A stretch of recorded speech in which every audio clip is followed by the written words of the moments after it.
BBC Three Counties Radio.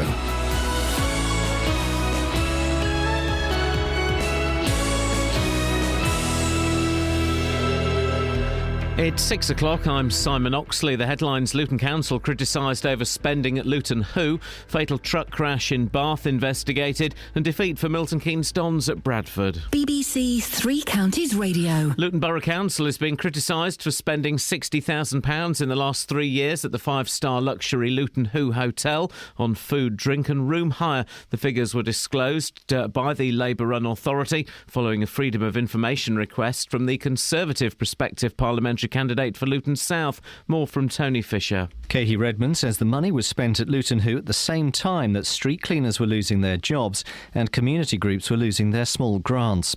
But Luton Borough Council says this money is held in its own coffers on behalf of the Love Luton campaign, which is funded entirely by local private sector partners. Love Luton insists the money is ring-fenced for its use only.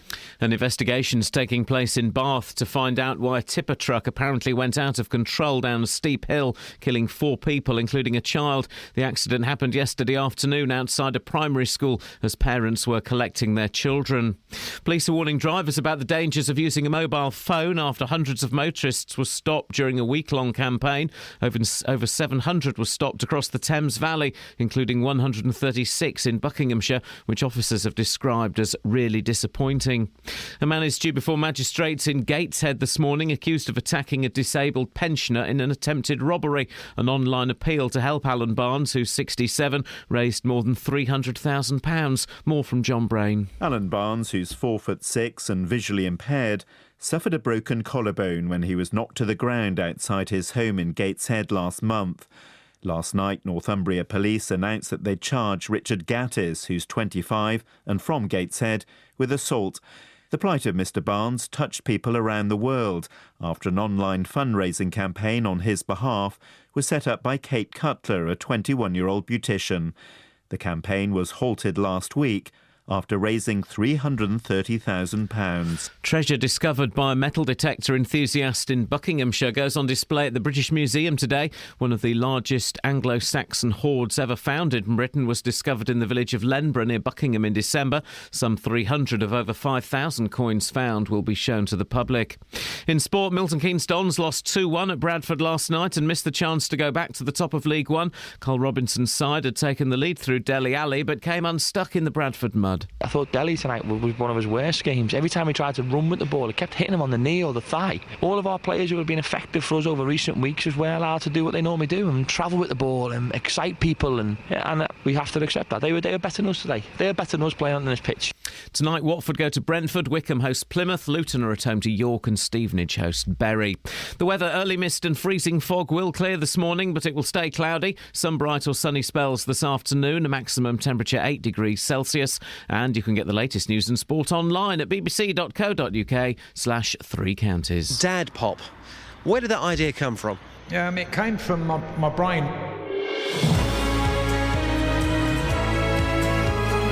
He's a TV star.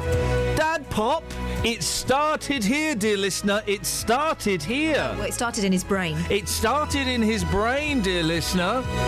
Have we got him on the show today? Yes, we have. We managed to get him, did we, after he was on telly last night? We asked him before. That's what you do. You ask them before. I was surprised. For those who don't know what Dad Pop is, well, you know. You'll find out. He's a one-man mobility scooter campaigner. Don't mess with him. He's also Britain's premier Mick Fleetwood impersonator. I didn't know he had a ponytail. Well, he told us he was bald, didn't he? Well, yeah, but he's a bald man with a ponytail. Secret at the back. We always, listen, I'm always happy to celebrate bald men with ponytails. It's one of my favourite hobbies, is looking at photos of those. It really is.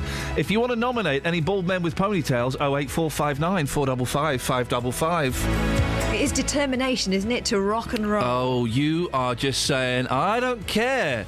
I've got no hair. I've got some, and I'm putting it there. There we go. Coming up on the show, whining and dining, texting and driving, and Dad Pop's star is shining. Across beds, hearts and bucks. This is I made myself laugh. Three Counties Radio. Let's check in with the ladies. Lady number 1, Kelly. Oh, I'm number 1. really wouldn't have thought that. Lady. 3 at best. How are you doing, lady? I'm good, thanks. It's a regular feature, regular listeners at this time of morning called Checking In with the Ladies. It's where I like to check in with the ladies. Lady number 1, Kelly, how are you? I'm checking in with you. Yeah, man, good, thanks. OK, and lady number 2, how are you today? I know, lady. They don't know, lady. That's my producer. But answer the question, how are you? Do you really want to know? No. I'm fine. There we go. What about you? Let's check in with the man. Hey. Check in with the man. I got new shoes on. Check in with the man. Show us your shoes. Check in with the man.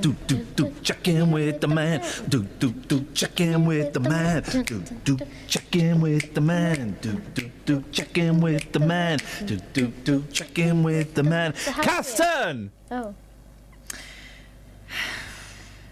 I'm great. New shoes on? Show us. Yeah. Look at them. Higher, higher, higher. Oh. Higher still. Suede. Are they suede? Who chose them? Better be careful with them. Lady number 2. Oh. And lady number 1's admiring them. We're one happy family, huh?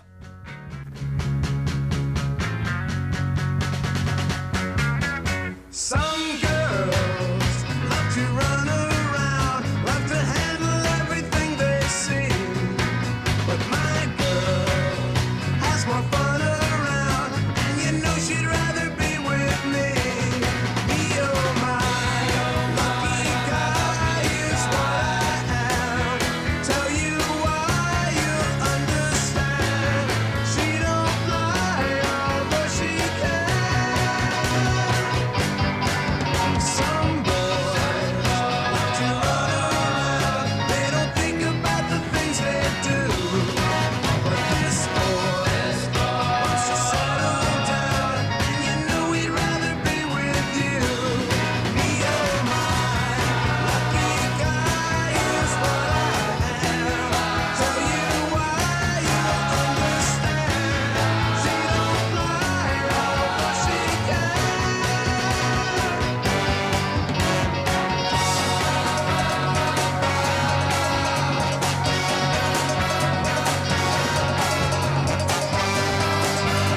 Why would a boy play with a girl's toy?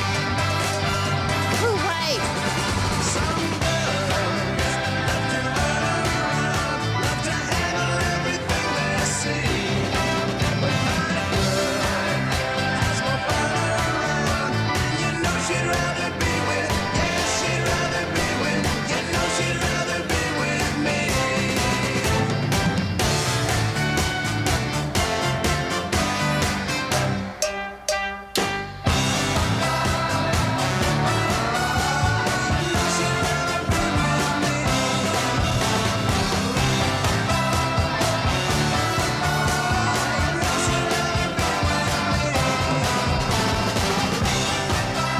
Oh, wait. Bonus, bonus, bonus, bonus, bonus, bonus, bonus. You got a thing about you, I just can't live without you. I really want you, Eleanor, near me. Your looks intoxicate me, even though your folks hate me. There's no one like you, Eleanor, really. Eleanor G, I think you're swell, and you really do me well. You're my pride and joy, etc. Eleanor, can I take the time to ask you to speak your mind? Tell me that you love me better. I really think you're groovy. Let's go out to a movie. What do you say now, Eleanor? Can we? They'll turn the lights way down low. Maybe we won't watch the show. I think I love you, Eleanor. Love me. Eleanor G, I think you're swell, and you really do me well. You're my pride and joy, etc.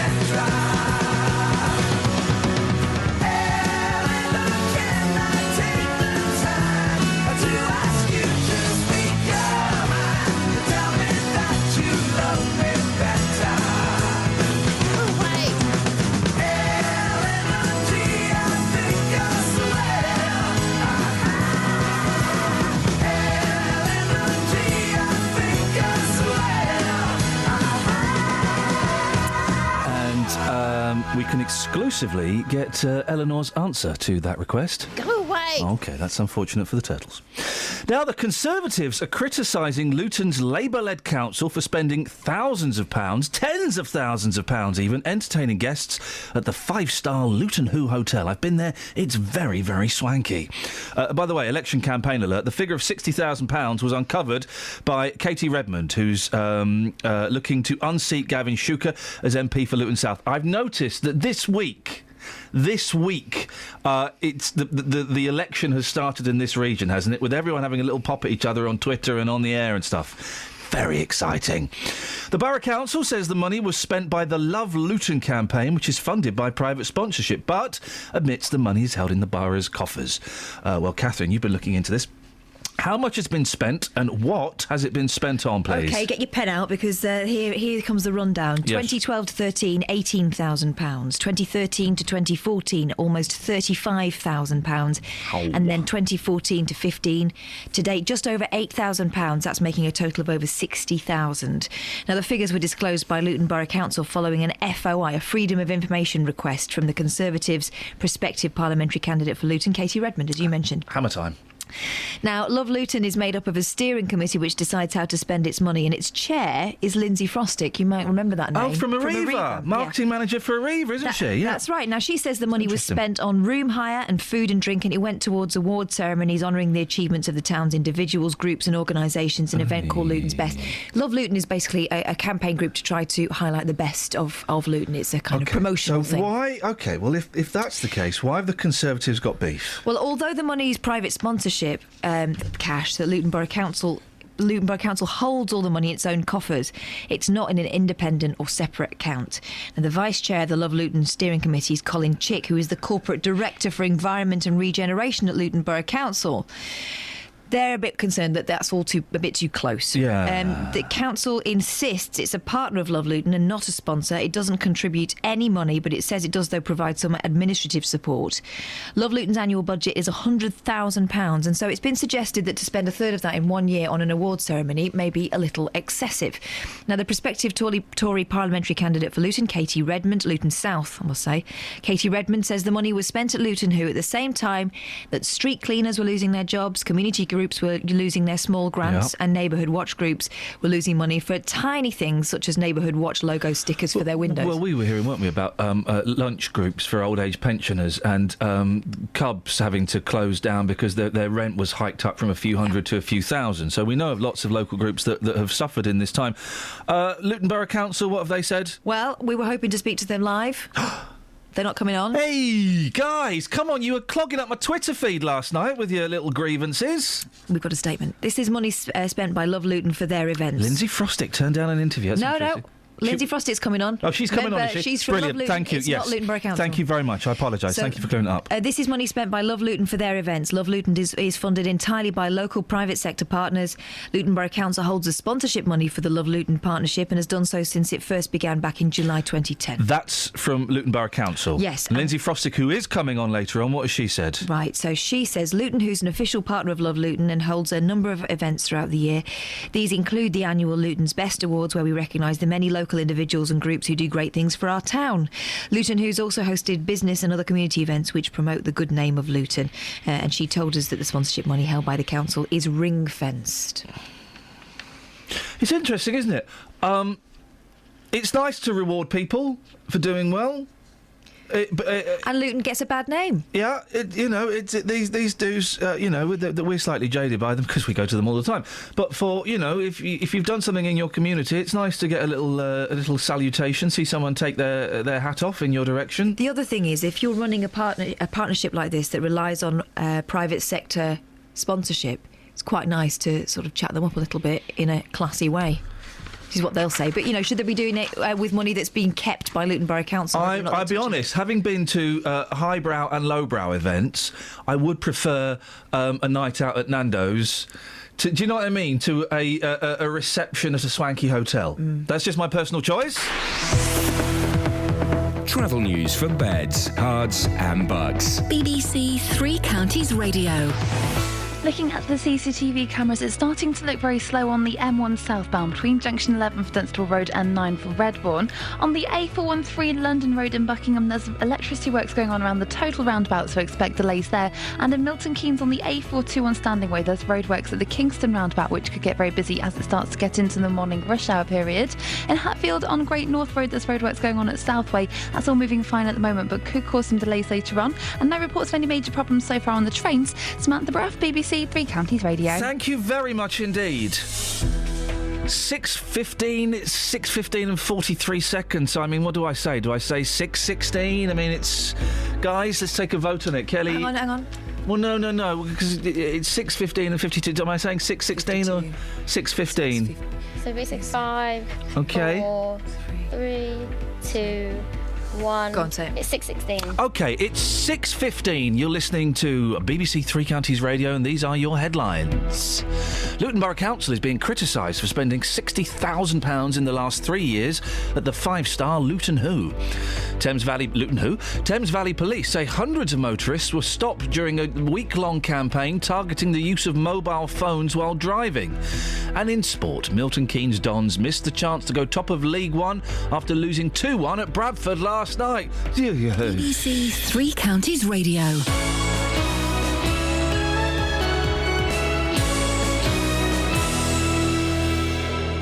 Coffer. Every weekday from 12, local people. Wendy Howson and David Shipley are trustees of the Harpenden charity Spotlight on Africa. So privileged to see lives change, conditions change. Local stories. A death cafe will be popping up in Bedford later this month, opening its doors for you to share sensitive stories and talk of afterlife. There are people with the similar concerns. And you can have a light-hearted side of it as well, and we often end like that, you know. Local life. We're going to be heading off into the unassuming countryside of Bedfordshire. We all know the brick pits and the industrial spoil that's marked the Marston Vale. Nick Coffer, weekdays from 12 on BBC Three Counties Radio. I did not choose this song. This song was chosen by a girl. An old girl. Can you guess which one?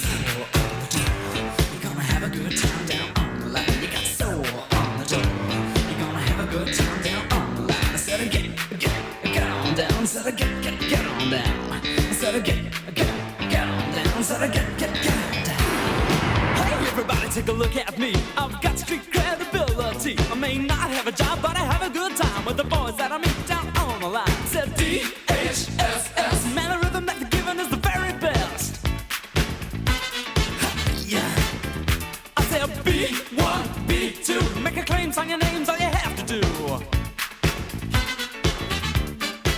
Well, folks will be a drag if work ain't your bag. And when you let them know you're more dead than alive in a 9 to 5, then they say you've got to go and get yourself a job or get out of this house. Get yourself a job, you a man or a mouse. A figure any two, you pretend not to hear. Gotta get some space, get out of this place.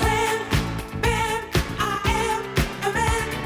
Job or no job, you can't tell me that I'm not.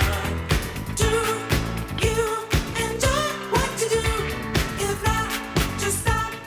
Don't say that it rots. In the streets, in the cars, on the underground. If you listen real hard, you can hear the sound of a million people switching up for work. Well, listen, Mr. Average, you're a jerk. Not me.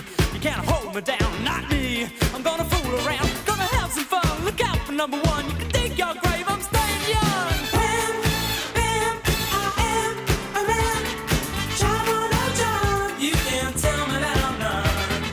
Do you enjoy what you do? If not, just stop. Don't say that it rocks. Go away.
People in this country deserve to have stuff for free. You're right, Catherine. We go from George Michael to a story about road safety. It's Mobile phone use at the wheel. It's a delicious irony, isn't it? Thames Valley Police say they are disappointed at the number of people they've caught using a mobile phone while driving. They busted 700 motorists in a week-long operation. Disappointed? They loved it. They loved it. Well, they're not surprised by that figure, are they? You always see people driving along using their mobile phones. I'm more surprised that more people don't get done for it. Well, I mean, this is always the thing, isn't it? People saying, what's the point of having this law when no one gets done by it? There's a story in... have you seen the fella in the Mail today? No, let's have a look. Oh, it's brilliant. Yeah, it's brilliant. This is the perfect example of this. I don't know if it's connected or not, but it's... where is it? Page 27 of the Mail. Yeah, this is great. This is in Aberdeen. So there's a fella driving, right? A cyclist filmed him.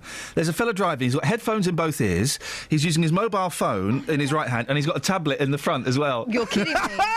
I've seen a lorry driver reading a book before. I've seen someone doing Skype before. What? Yeah, I know. And we've all seen a fella shaving and a woman doing her makeup, haven't we? But this is mobile phones. And if you're in your car now, look to your left, look to your right, or look at your own hand.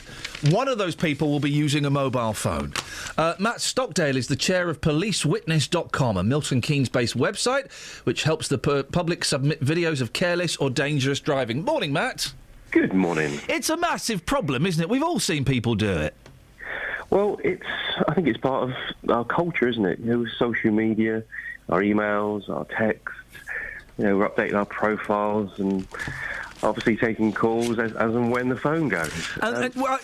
Part of me...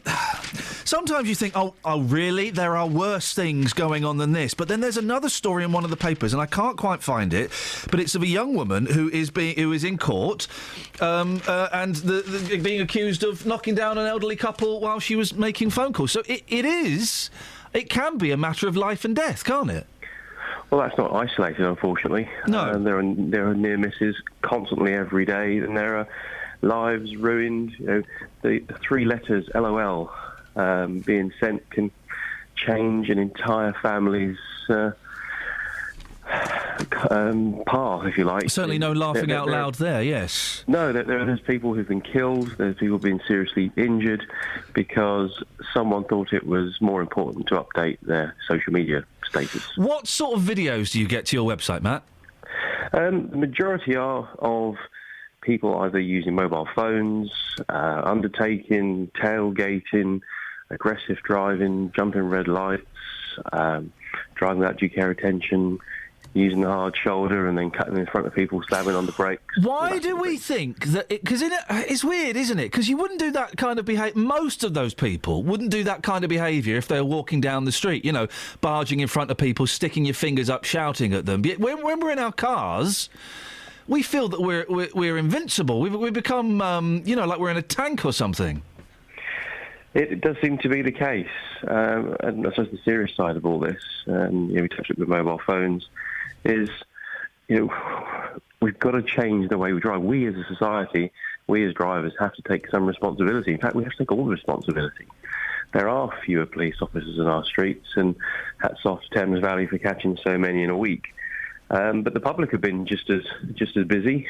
We sometimes receive hundreds of incidents each week, and over the past 18 months, the general public have been responsible for several hundred prosecution outcomes, and that's ranged from fines and points on people's licences through to vehicle seizure warnings, compulsory retraining, and even drivers banned without a police officer in sight. And how are well done, the public. How are these people getting the videos to you? I'm assuming they're not filming them on their phones, are they? No, they're normally dash cams or in-car cameras. Yeah. Here we go again with this. No, because I poo-pooed these, and I'm actually starting to think they might be quite a good idea. I'm thinking I might get one.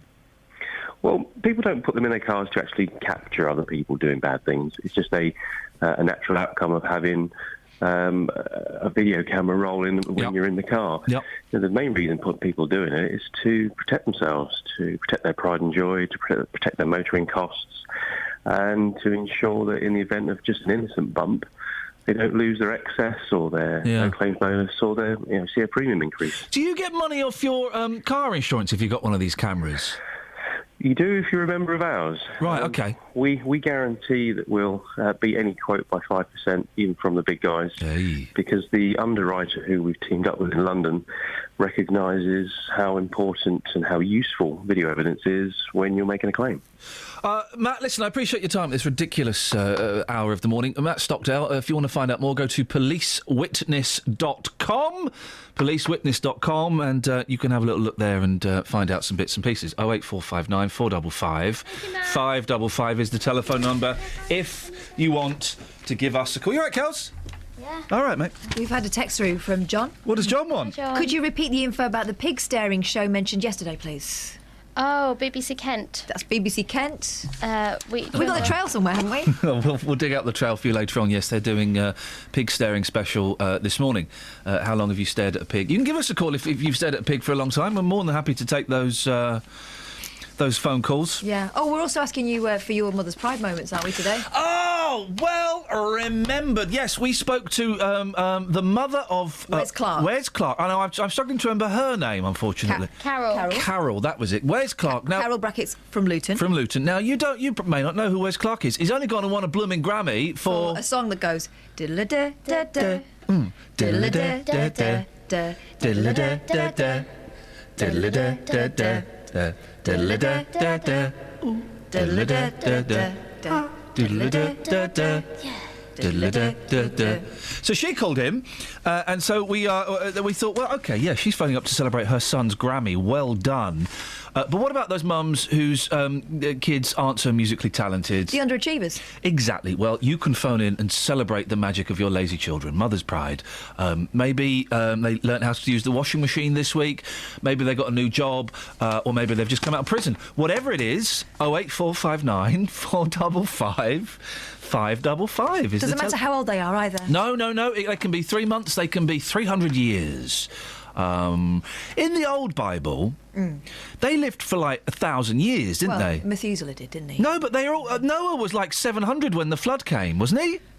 That's why they had to wipe out all the people, I think. Did Noah... Aging population. Did Noah have an affair with his daughter? No. Excuse me? I think he did. But I need biblical experts. I'm sure, because the thing is, the Noah story went on... It was a Mrs. Noah. In my arc. Yeah, OK. And it wasn't Mrs. Noah Jr. Because the story continues after the flood goes. Yeah, but because he's got his two sons, Ham and Shem. They were two of the Three Stooges, weren't they? Weren't they the Curly replacements? Ham and Shem. Yep. And they had two wives. I've seen the Russell Crowe documentary about it. I am sure. There were some tree people, some monsters. I am sure that Noah... got up to some... He got up to... Can't say that. No, you can, because he's not God. I'm not saying God did it. All right. I am sure that Noah, in his dotage, when he was like 786, got up to some shenanigans... With his daughter-in-law? With his daughter or his granddaughter. I'm sure he did. 08459... You never thought you'd be asked that first thing in the morning, did you? Did Noah have it away with a female member of his family? 08459 455 555. Travel news for beds, cards and bugs. BBC Three Counties Radio. On the M1 southbound, looking at the speed sensors, there's queues building up between junction 11 for Dunstable and 9 for Redbourne. Callers have reported that that's because of an accident between junction 10 for the Luton Airport Spur Road and 9 for Redbourne. On the M11 southbound, it's been partially blocked between junction 7 for Harlow and the M25 because of an accident. And looking at the speed sensors on the A1 southbound, it's looking very slow from the Apex corner to Mill Hill Circus. In Milton Keynes, the A41 Standing Way has roadworks around the Kingston roundabout, so expect delays there later on. And the Met Office has warned us that it's likely to be freezing fog on the roads in some places this morning, which could make the roads icy and slippy if they're untreated. No reports of any major delays on the trains. Samantha Bruff, BBC Three Counties Radio. Across beds, hearts and bugs. This is BBC Three Counties Radio.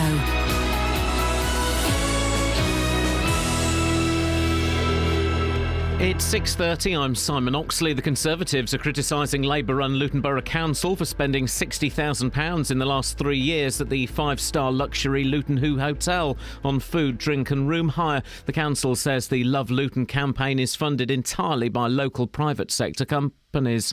Thames Valley Police say they're really disappointed after hundreds of drivers were stopped for using a mobile phone during a week-long campaign.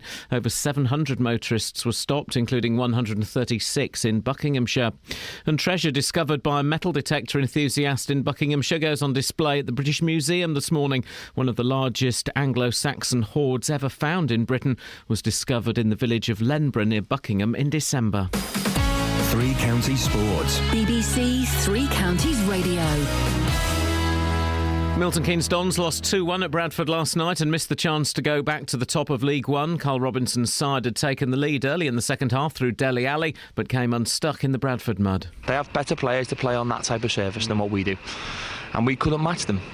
We tried our damnedest to play a little bit longer and a little bit different to how we normally play. And you can see it just doesn't suit us. Tonight, Watford make the short trip to fellow Championship promotion contenders Brentford. Here's manager Slavisa Jokanovic. We must be ready. It's new years for us. I expect it's not going to happen something similar what we last game where we play away game. It's important for us. It's all the game is important, and Bradford now is first what is front of us. Bradford played good game. In League Two, Wickham host Plymouth, Stevenage are at home to Bury, and Luton host York. The Hatters' new signings, Ryan Hall and Nathan Adua, could make their first home appearances. Striker Jayden Stockley is impressed by Spurs youngster Adua. I know he's very direct. He's one of them players that you just want to give the ball to, especially me just being a lump in the box. So I'll stay in the box and just give it to the players that are better on the ball. So I give it to him and let him do his magic, and hopefully I can capitalise on that. And there's full commentary on the matches involving Watford, Wickham, Stevenage and Luton in tonight's Three Counties Sport from 7. Boreham Wood are back on top of Conference South after a 3-0 win at Farnborough last night. Tonight St Albans are away to Haventon Waterlooville. And Rye House Speedway in Hertfordshire has been sold to local businessman and touring car driver Warren Scott. He's taken over the stadium and ownership of the club, although long-serving owner Len Silver will still run the Speedway team. BBC Three Counties News and Sports. The next full bulletin is at 7. Thanks. Yeah, he had it. Noah got drunk. Hang on. Where are you getting this from? I'm getting it from the Bible, mate. The flipping Bible. The Word. The good book. Tell me it. And Noah began to be... So this is after the flood, right? And everything is fine, yeah? And Noah began to be an husbandman. Huh? Mm. And he planted a vineyard. Yeah. And he drank of the wine. Uh-oh. And was drunken. And he was uncovered within his tent. So everything was, you know. And Ham, the father of Canaan, saw the nakedness of his father and told his two brethren without. And Shem and Japheth took a garment and laid it upon both their shoulders and went backwards and covered the nakedness of their father. And their faces were backward, and they saw not their father's nakedness. And Noah awoke from his wine and knew what his younger son had done to him. And he said, Cursed be Canaan, a servant of servants shall he be unto his brethren. But then there's a bit where he goes on and he has it... That's not him. That's just him, you know, being a bit to the breeze. You do the papers, because if Noah's on the list, doesn't matter how historic the abuse was... Stop. Right, hang on, let's have a look. OK, Daily Mail, future King and Queen of England going on a plane. Dame Helen Mirren wearing a green dress. Miliband sitting at a kitchen table with a lot of people. Oh. Little John talking about some stuff. Well, well, some of the theories about what may have happened to Noah... Oh, well, the theories abound. Ham... Noah? No. Is one of them. Or Ham saw Noah having sex with someone other than Mrs. Noah. Oh, uncovered in his tent. So they weren't just talking about him having his nakedness out. So it happens. Anyway, right, to more modern sexual scandals. What have you got, my love? School-run mothers are harder This is great. Go on. Daily Mail, page 21. Good morning, Daily Mail readers. School-run mothers are harder to control than hissing feral cats. Hang on a second, I just need to make this... I just feel I've killed things with the Bible a little bit. Let's just get some... Away you go. Go. Claws come out in fight to park, says Community PC. Ambitions parents might think their educational problems are over when they secure a coveted place at a sought-after school, but it turns out that bagging a parking spot near the school gates can be every bit as competitive. According to one community policeman, the fight for space makes some parents harder to deal with than wailing, hissing, feral cats. So we go nuts for parking spaces, don't we? Wherever. And mums outside schools are, well, as we know with the Mylene Class story. He's not saying mums. The male is saying mums because it's easy to take the mickey out of women, isn't it? Well, for The some male. of you... Well, no. Some of you girls are ridiculous. Ridiculous. Some of you men are ridiculous. Name one. You? Low blow, mate. But defend it in a court of law. Here's a ridiculous one. Go on. Joe has spent all his lolly on Dolly. Which Joe? Joe Skelly has spent £10,000, is that all, amassing a huge Dolly Parton collection, including life-size cutouts of the country star. The 46-year-old's fixation began when he secretly bought his first Dolly record, aged 8. Secretly? Joe, from my favourite place in the country, Cockermouth. Oh, I've been there. Yeah, I bet you have. Joe from Cockermouth said, I've got about 150 CDs, is that all? 50 books, huh? Every album she's ever released, posters, photographs, drawings, mugs, T-shirts, jumpers, and even a pair of her pants. Does he live alone?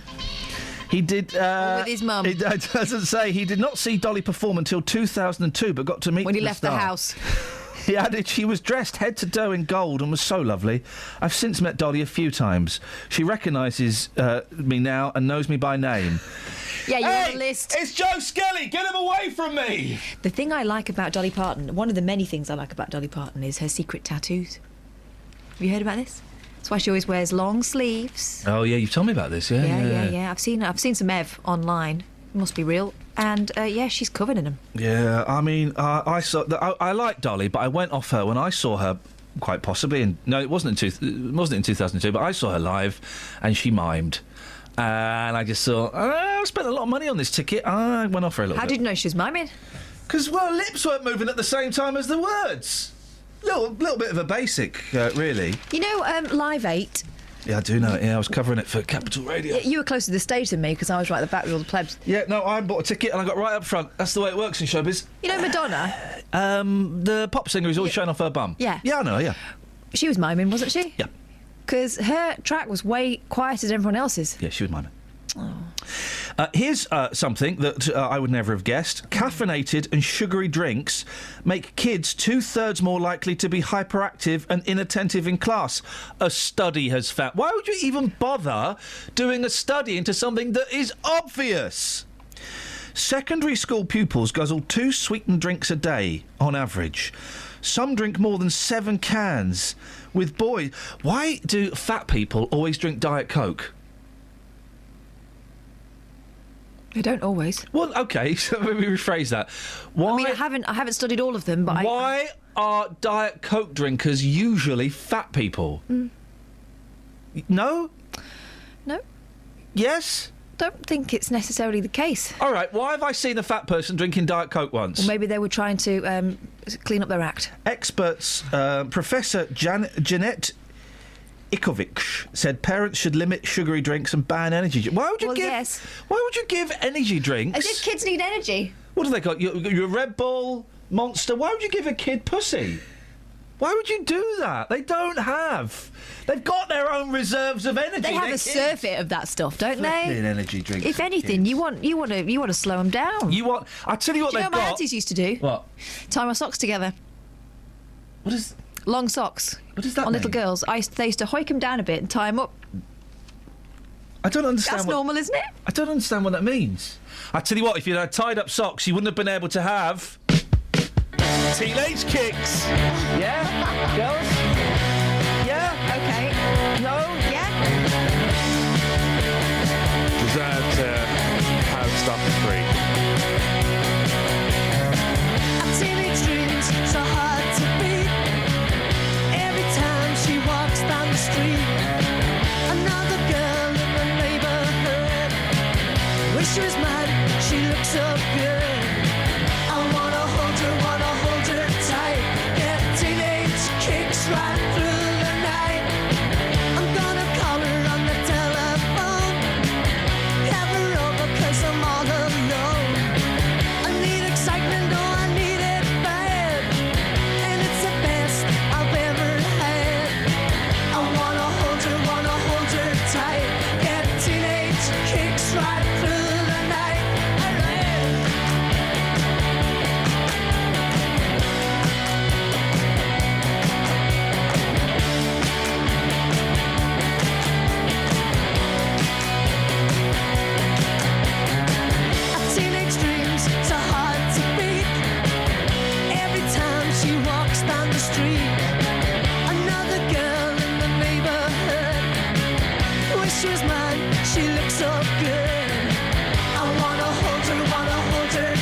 a statue of Bob Marley slipping on a banana skin. Have you What? seen this? Well, I mean, I don't think he is, but that's what it looks like he's doing. He's not. He's stumbling onto the stage. Or... Stoned out of his tiny mind. A statue of reggae icon. I can do that. I can go for that. No can do. Bob Marley sees his fans get up and stand up with joy. Oh. Rastafarians, like the bearded follower, left, saw it unveiled in Kingston, Jamaica to celebrate what would have been their idol's 70th birthday last week. They've just taken a picture of a Rastafarian and just to indicate what one is. Were you picking your nose then? No, scratching it. Finger went They've up. not given it a The name. finger goes inside. No, it was there. Yeah, well, it What's went that inside. called? Your septum. Yeah, that. Your septum Was- tank. But your finger, if your finger goes in a nostril, Kelly. Hello. Finger goes in a nostril. That's a pick.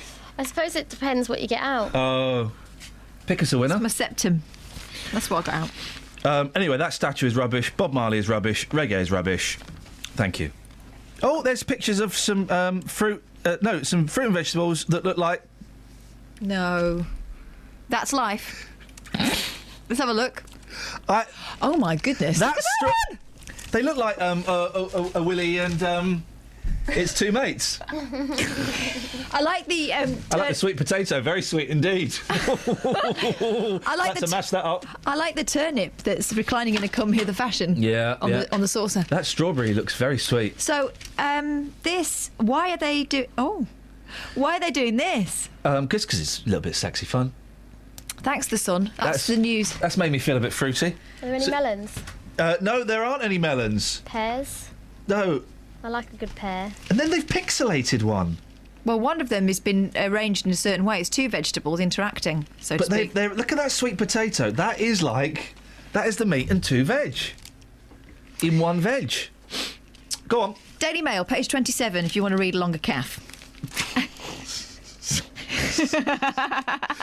We're the only people laughing, you know that. We're the only people up. Yep. I don't. Quarter of girls have turned down a proposal. Far from dreaming of the day they'll say I do, nearly 1 in 4 women has says I don't and turned down a proposal of marriage, a study shows. Oh, blimey. You haven't asked me. Many feared the proposal wasn't the one, or said that it didn't feel right, or decided that their partner wasn't taking the matter seriously enough. And 12% said they'd been asked for their hand in marriage 3 times or more.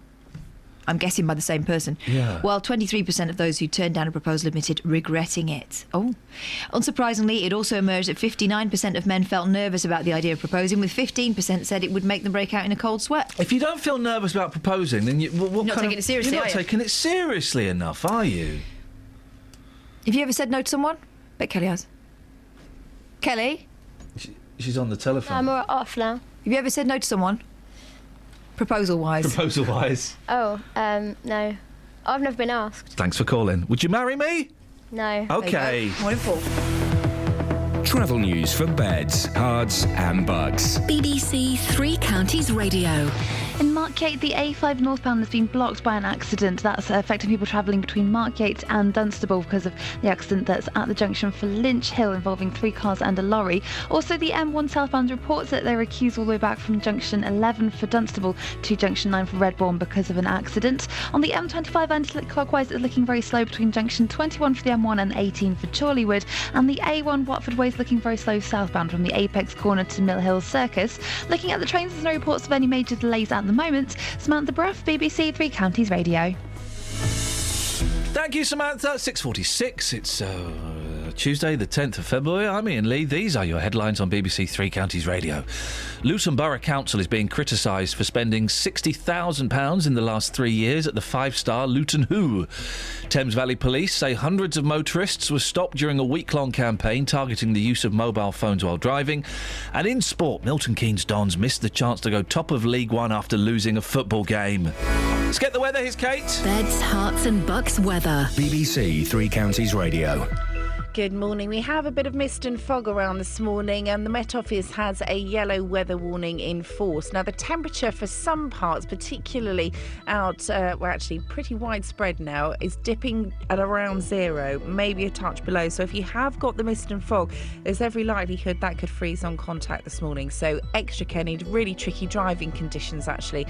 So quite dangerous with that freezing fog. This fog eventually is going to lift, probably around 10, 11 o'clock this morning. Usually at this time of year, that's when the fog starts to disappear, and then it's a predominantly cloudy day. Could get 1 or 2 sunny spells later, but the temperature is reflected with all this cloud around. We're looking at a maximum of maybe 6 or 7 Celsius by the end of the day. Now, overnight tonight, again, largely dry. It's a similar sort of night. The cloud actually a little thicker, so it's possible we could get maybe a spot of drizzle on higher ground. Most places staying completely dry, though.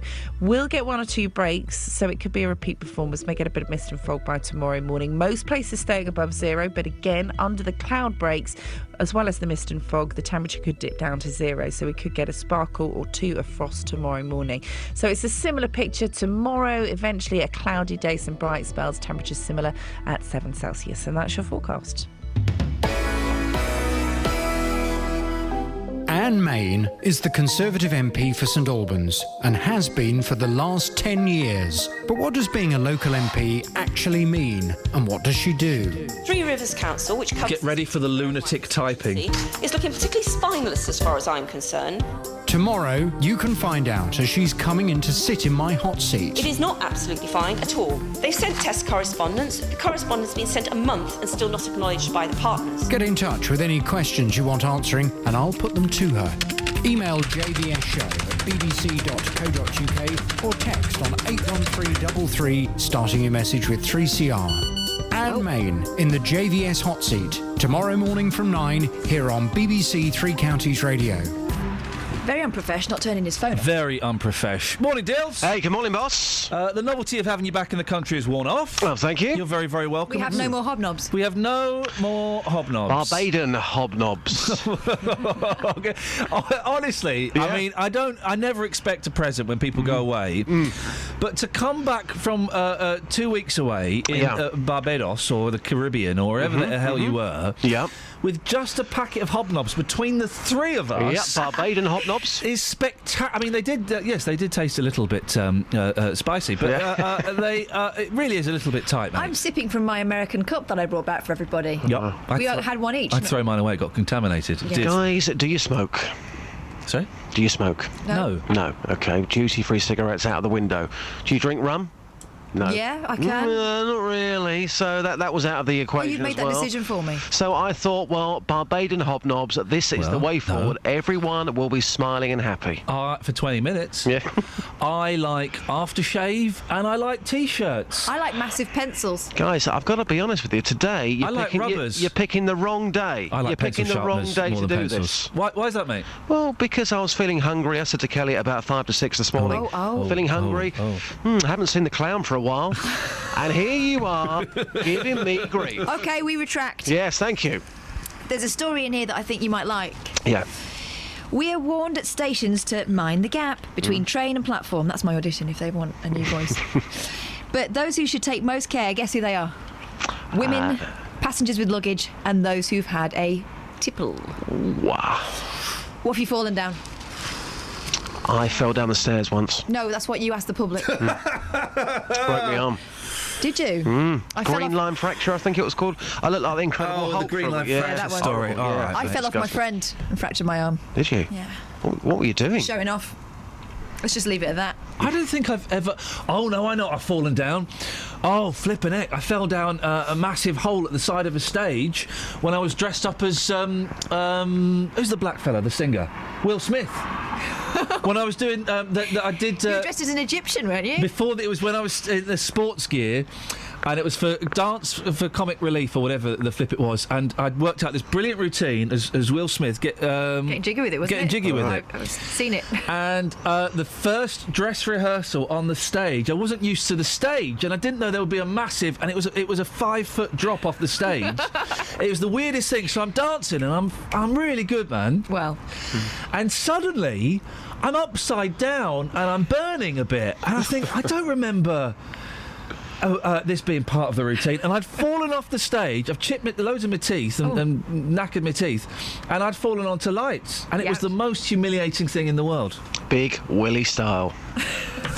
Just, you can take that to the street, can't you? I'll take it to the street. I've also taken something to the streets for later, mobile phones, and something else as well you spoke about earlier, Mum's Pride. Yeah, well, let's do this now, Justin. Yeah. This is after Wes Clark's mum from Luton, Carol. She came on for a little boast, but fair play, you just won a Grammy. And by the way, Carol, you anytime you phone up, you jump straight to the front of the queue. Grammy, the mothers, the mummies, the grannies of Grammy Award winners will go straight to the front of the queue, but the mummies of Grammy Award winners, you get past Dave from Luton and Dennis and all those other chances. You come straight on. We want to hear a bit of Mum's Pride today. Yeah, I just thought that call yesterday was absolutely brilliant. A, she was listening. B, she phoned in, and C, I felt emotional listening to Carol on the line. So very powerful. I've been on the streets asking Mum's Pride. Now, you said earlier on that this could be absolutely anything. So if people's children have just been released from prison or something like that, and they feel proud of their children, we are going to be accepting anything. So I've been on the streets with this one, and here's what people had to say. What makes you a proud mum? What's your boy done that's made you proud? He's finally qualified as a gas safe engineer, and I'm really proud of him. Yeah, I can tell straight away you're really proud.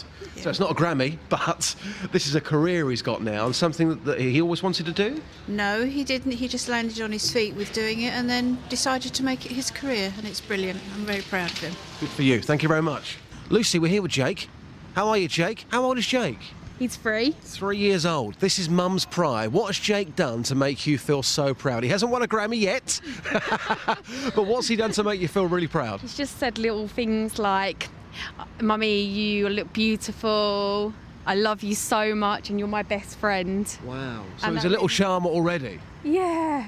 How are you today, Jake? You all right, by the way? Yeah. He tried to eat my microphone then. He's a hungry boy. Go and feed him. Thank you very much. Take care. Madam, Mum's Pride. Give me grandchildren. Yes. How many have you got? 2 and 1 on the way. And at Christmas time, how excited do you get now about giving to your grandchildren? Oh, yes, very excited. Yes, they get spoilt rotten. Dealey, no! What do you mean, no? No! What? No! Why?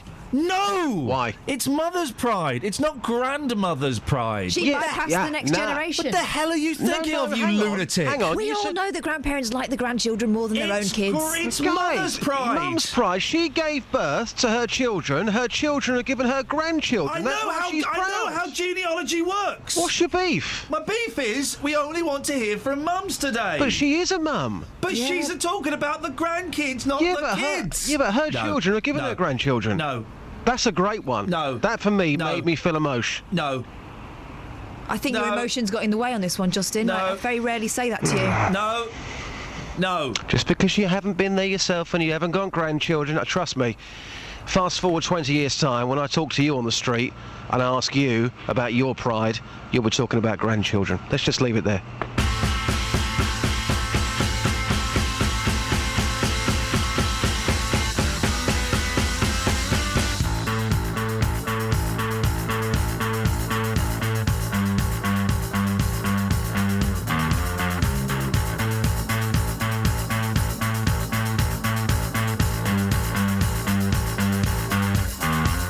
Your back's against the wall.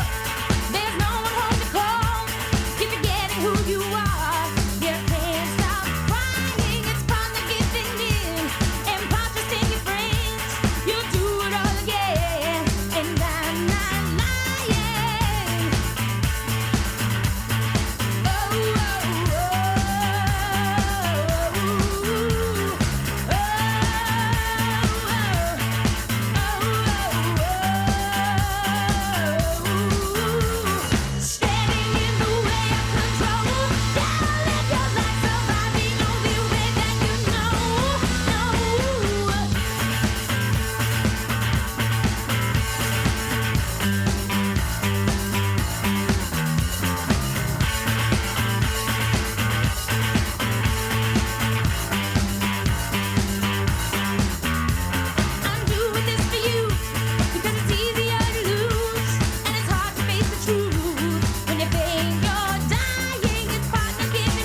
for beds, cards and bucks. BBC Three Counties Radio.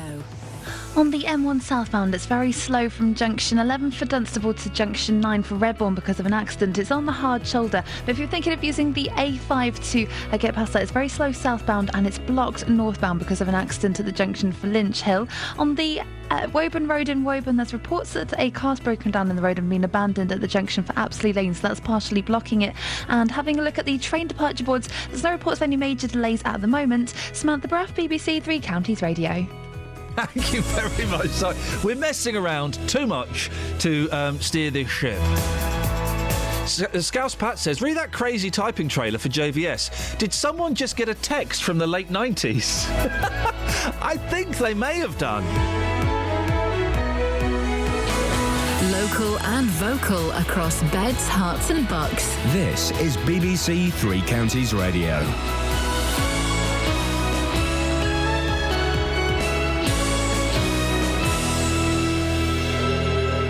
It's 7 o'clock. I'm Simon Oxley. The headlines: Luton Council criticised over Luton Who spending, hundreds of drivers caught using their mobile phones, and defeat for Milton Keynes Dons at Bradford. BBC Three Counties Radio. Luton Borough Council has been criticised for spending £60,000 in the last 3 years at the five-star luxury Luton Who Hotel on food, drink and room hire. The figures were disclosed by the Labour-run authority following a Freedom of Information request from the Conservative prospective parliamentary candidate for Luton South. More from Tony Fisher. Katie Redmond says the money was spent at Luton Who at the same time that street cleaners were losing their jobs and community groups were losing their small grants. But Luton Borough Council says this money is held in its own coffers on behalf of the Love Luton campaign, which is funded entirely by local private sector partners. Love Luton insists the money is ring-fenced for its use only. Thames Valley Police say they're disappointed after hundreds of drivers were stopped for using a mobile phone during a week-long campaign. Over 700 motorists were stopped, including 136 in Buckinghamshire. Matt Stockdale is from Milton Keynes-based website policewitness.com, which helps the public submit videos of careless or dangerous driving to the police. Hats off to Thames Valley for catching so many in a week. But the public have been just as busy.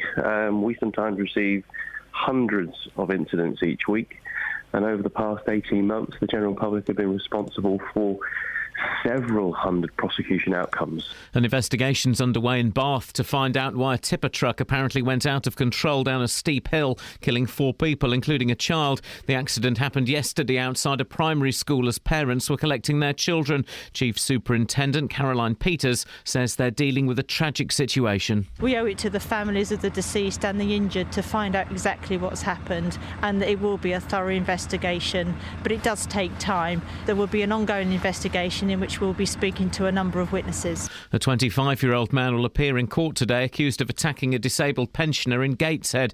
Alan Barnes's plight led to an online appeal that raised £330,000.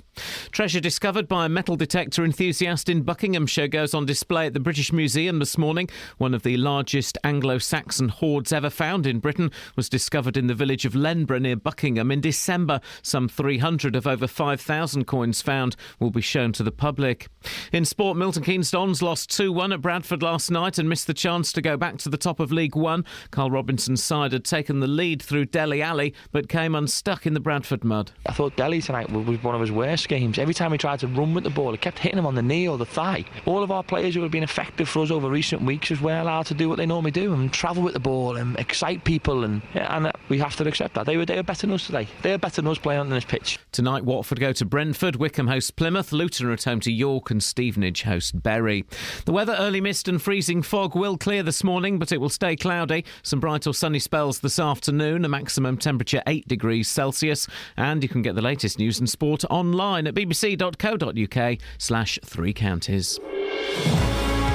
Thank you, Simon. Right, come on, guys, let's focus. What a sloppy first hour that was. But we have got some controversy from it. What controversy about Noah? We were asking about mother... Well, there's that. Yes.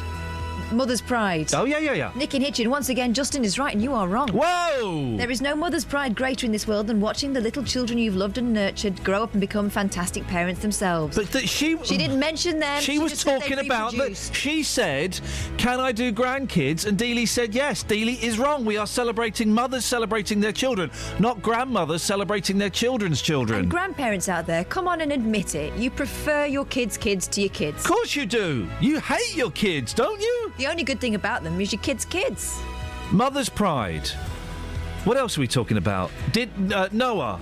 Snuffers says, if you think the Noah naked story is confusing, read Genesis 6, chapter 6, verse 4 and try to work out who the Nephilim is. Apparently giants who were the offspring of angels and men. Oh. That's who that was in that Russell Crowe film. Flipping heck. People. The new Bible's a bit boring. The old Bible is absolutely nuts. If it was written in English, it would be brilliant. Brilliant, I says. 08459 455 555. Across beds, hearts and bucks. This is BBC Three Counties Radio. And that's the problem. The old Bible is written in an unfathomable. You try saying that. An unfathomable language. Isn't that right, Jamie? Morning, mate. You caught me having a drink. Yeah, what you drinking, mate? Just a bit of water. You sure that's all it is? It is at this time in the morning. Good lad, well done. Well, I've got a cough on the way, so everything's fine and dandy. What would you like to say, sir? Grandparents like their kids' because they can hand them back. Yeah, I think that is the thing. When it's your kids, you're stuck with them forever. When it's your grandkids, you get them for a couple of hours, then you go, thanks, bye. We babysit more for my grandson, but that's about it, really. Oh, so you're speaking from actual experience? Yeah. How old's your grandson? He is 9 months now. 9 months. He's about to start getting interesting. The first 9 months are a little bit boring, aren't they? They are. They don't really do a lot. Well, okay. So you're happy to hand him back, are you? Yeah, sometimes. It's always nice to have him, but you're always not. You get a bit tired. Getting up in the middle of the night is tiring bit. Yeah. He's not a standard kid, unfortunately. He's got CF, so... Now, what's... hang on. What's that? Cystic fibrosis. Cystic fibrosis, yeah. Okay, so how does that affect him as a 9-month-old? At the minute, not too badly, but obviously it's going to progress as he gets a little bit older. There's different strains of it, so, all we can do is just keep going with the treatments and then... see how he develops as he gets a bit older. So you don't quite know if he's going to have it bad, if it's going to have a mild case. You've just got to kind of wait and see, have you? That's sort of how it goes, really. Wow. Yeah, there is different strains of it, and obviously, there's some brilliant sites out there with people who've had it for 30, 40 years. Yeah. You get inspiration from them to... That must be tough as a family. It was tough for my son. It was trying to pick him back up off the floor when he found out was the hardest bit that, as a parent, you're going to do, I think. Yeah, I'm just trying to think. As I keep saying, I've got 2 little boys, and I am so blessed that for the moment, I mean, the youngest had a problem with his kidney and stuff, but we got that all sorted out, and for the moment, they're kind of all right. But they're just so precious, aren't they, Jamie? They're just so precious and vulnerable. And well, listen, I'm sure your boy's going to do a great job bringing him up and doing everything he can for him. He certainly is. I'm proud of him. So he's doing a fantastic job. Jamie, listen, good to talk to you. Thank you very much indeed. 08459 455 555 is the telephone number if you want to give us a call. Now, election campaign alert, ladies and gentlemen. Local Conservatives are criticising Labour for whining and dining guests at Luton Hoo, while at the same time laying off street cleaners and stopping grants for community groups. Katie Redmond, who was on the show yesterday and is looking to unseat Luton South MP Gavin Shuker, uncovered figures suggesting the Borough Council spent 60 grand entertaining guests at the 5-star hotel. Well, the council admits the money is kept in its coffers, but insists it belongs to and was spent by the privately sponsored Love Luton campaign. We can speak now to Conservative Central Beds councillor Richard Stay. It's not public money, is it, Richard? So there's no problem. Good morning, Ian. Morning. Well, I don't know. Katie Redmond, as you said, put an FOI request into Luton Borough Council asking a very straight question. How much money has been spent by Luton Borough Council at Luton Hoo? And the straight answer came back was 60 grand in the last couple of years. Now, that may have been money which had come in from elsewhere, but the straightforward question was, how much money had Luton Borough Council spent? Now, had that been my authority, I would have been asking some questions, and I don't think that would have happened. Well, but the Luton Borough Council say the money is Love Luton money, which is made up entirely of private sponsorship. It's held in the kind of the same bank account, but it's ring fenced. Okay, well, let's turn the question round. Luton has many fine qualities.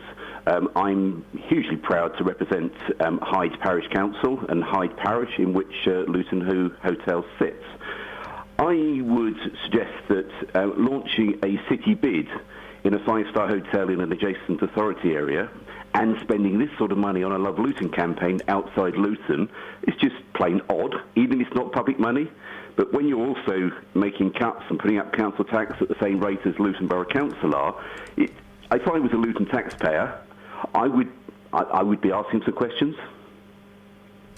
Well, you can say that, Richard, but Central Beds does the same thing, doesn't it? No, it doesn't. Well, about the Building Control Awards that are on the Central Bedfordshire website, they're being held at the MK Stadium, aren't they? MK Don Stadium. Not that I'm aware of, but we aren't spending the kind of money at a five-star hotel that Luton Borough Council have done. If we're holding building control awards outside Central Beds, there's a question to ask. But I've got the website up here. The awards ceremony judging will be completed during April 2015. This is the Building Control Excellence Awards. The category winner and any potentially highly commended projects will be notified, and they'll be invited to the ceremony at the Doubletree by Hilton Stadium, Milton Keynes. That's not a Central Beds event, though, is it? It'll be notified of the Central Region local. Well, it's in conjunction with. It's on the Central Beds website. Iain, I would put to you that is not a Central Beds event. Central Beds has not paid for and organised that event. Even though it's on the Central Beds website. Well, I'll have a look. But I've got the Central Beds website up now, and it's there. Okay, but I would say to you, Iain, that is not a Central Bedfordshire event. So Central Bedfordshire are not putting any money into that event? I don't know, because I don't know about it, but I will look into it. But I would say to you that is not a Central Bedfordshire event. Okay. But coming back to the question that you posed, is I don't understand why a Labour-run council that is cutting libraries and cutting small community grants.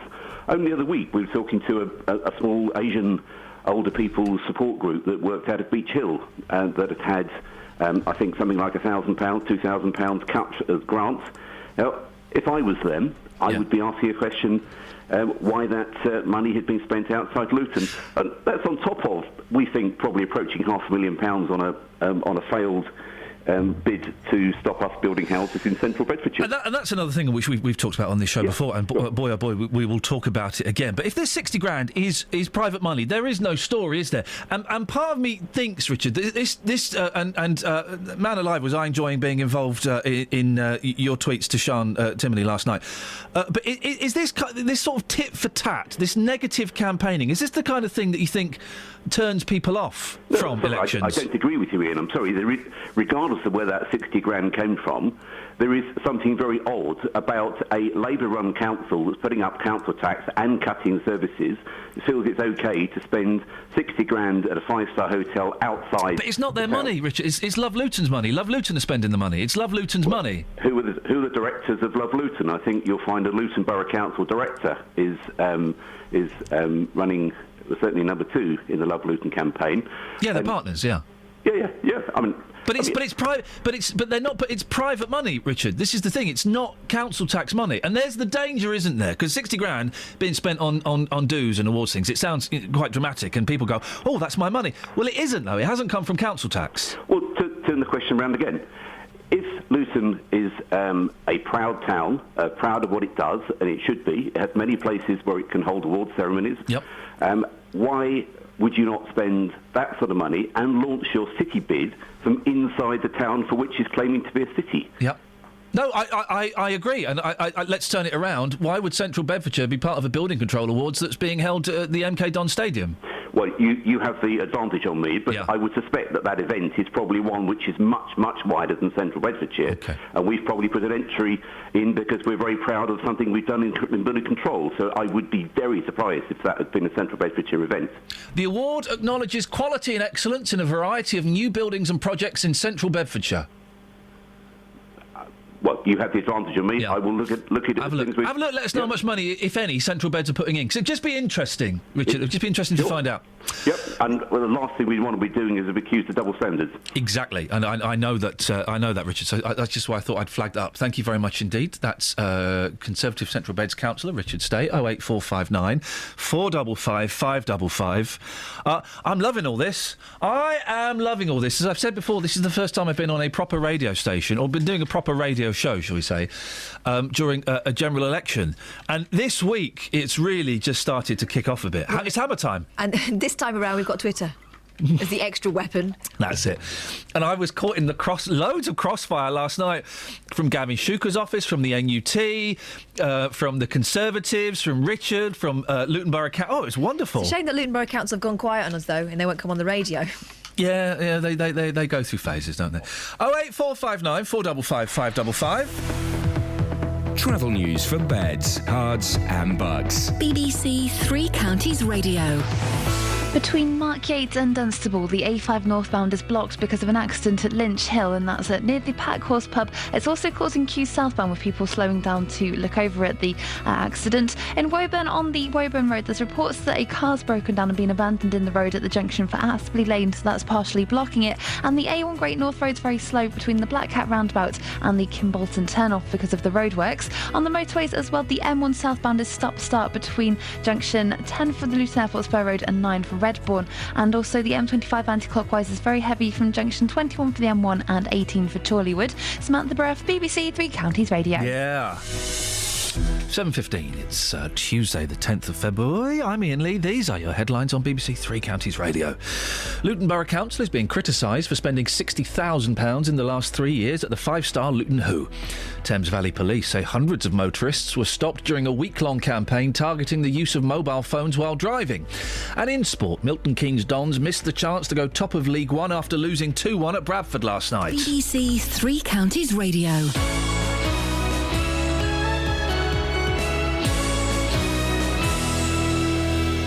Every weekday from 12, local people. Wendy Howson and David Shipley are trustees of the Harpenden charity Spotlight on Africa. So privileged to see lives change, conditions change. Local stories. A death cafe will be popping up in Bedford later this month, opening its doors for you to share sensitive stories and talk of afterlife. There are people with the similar concerns.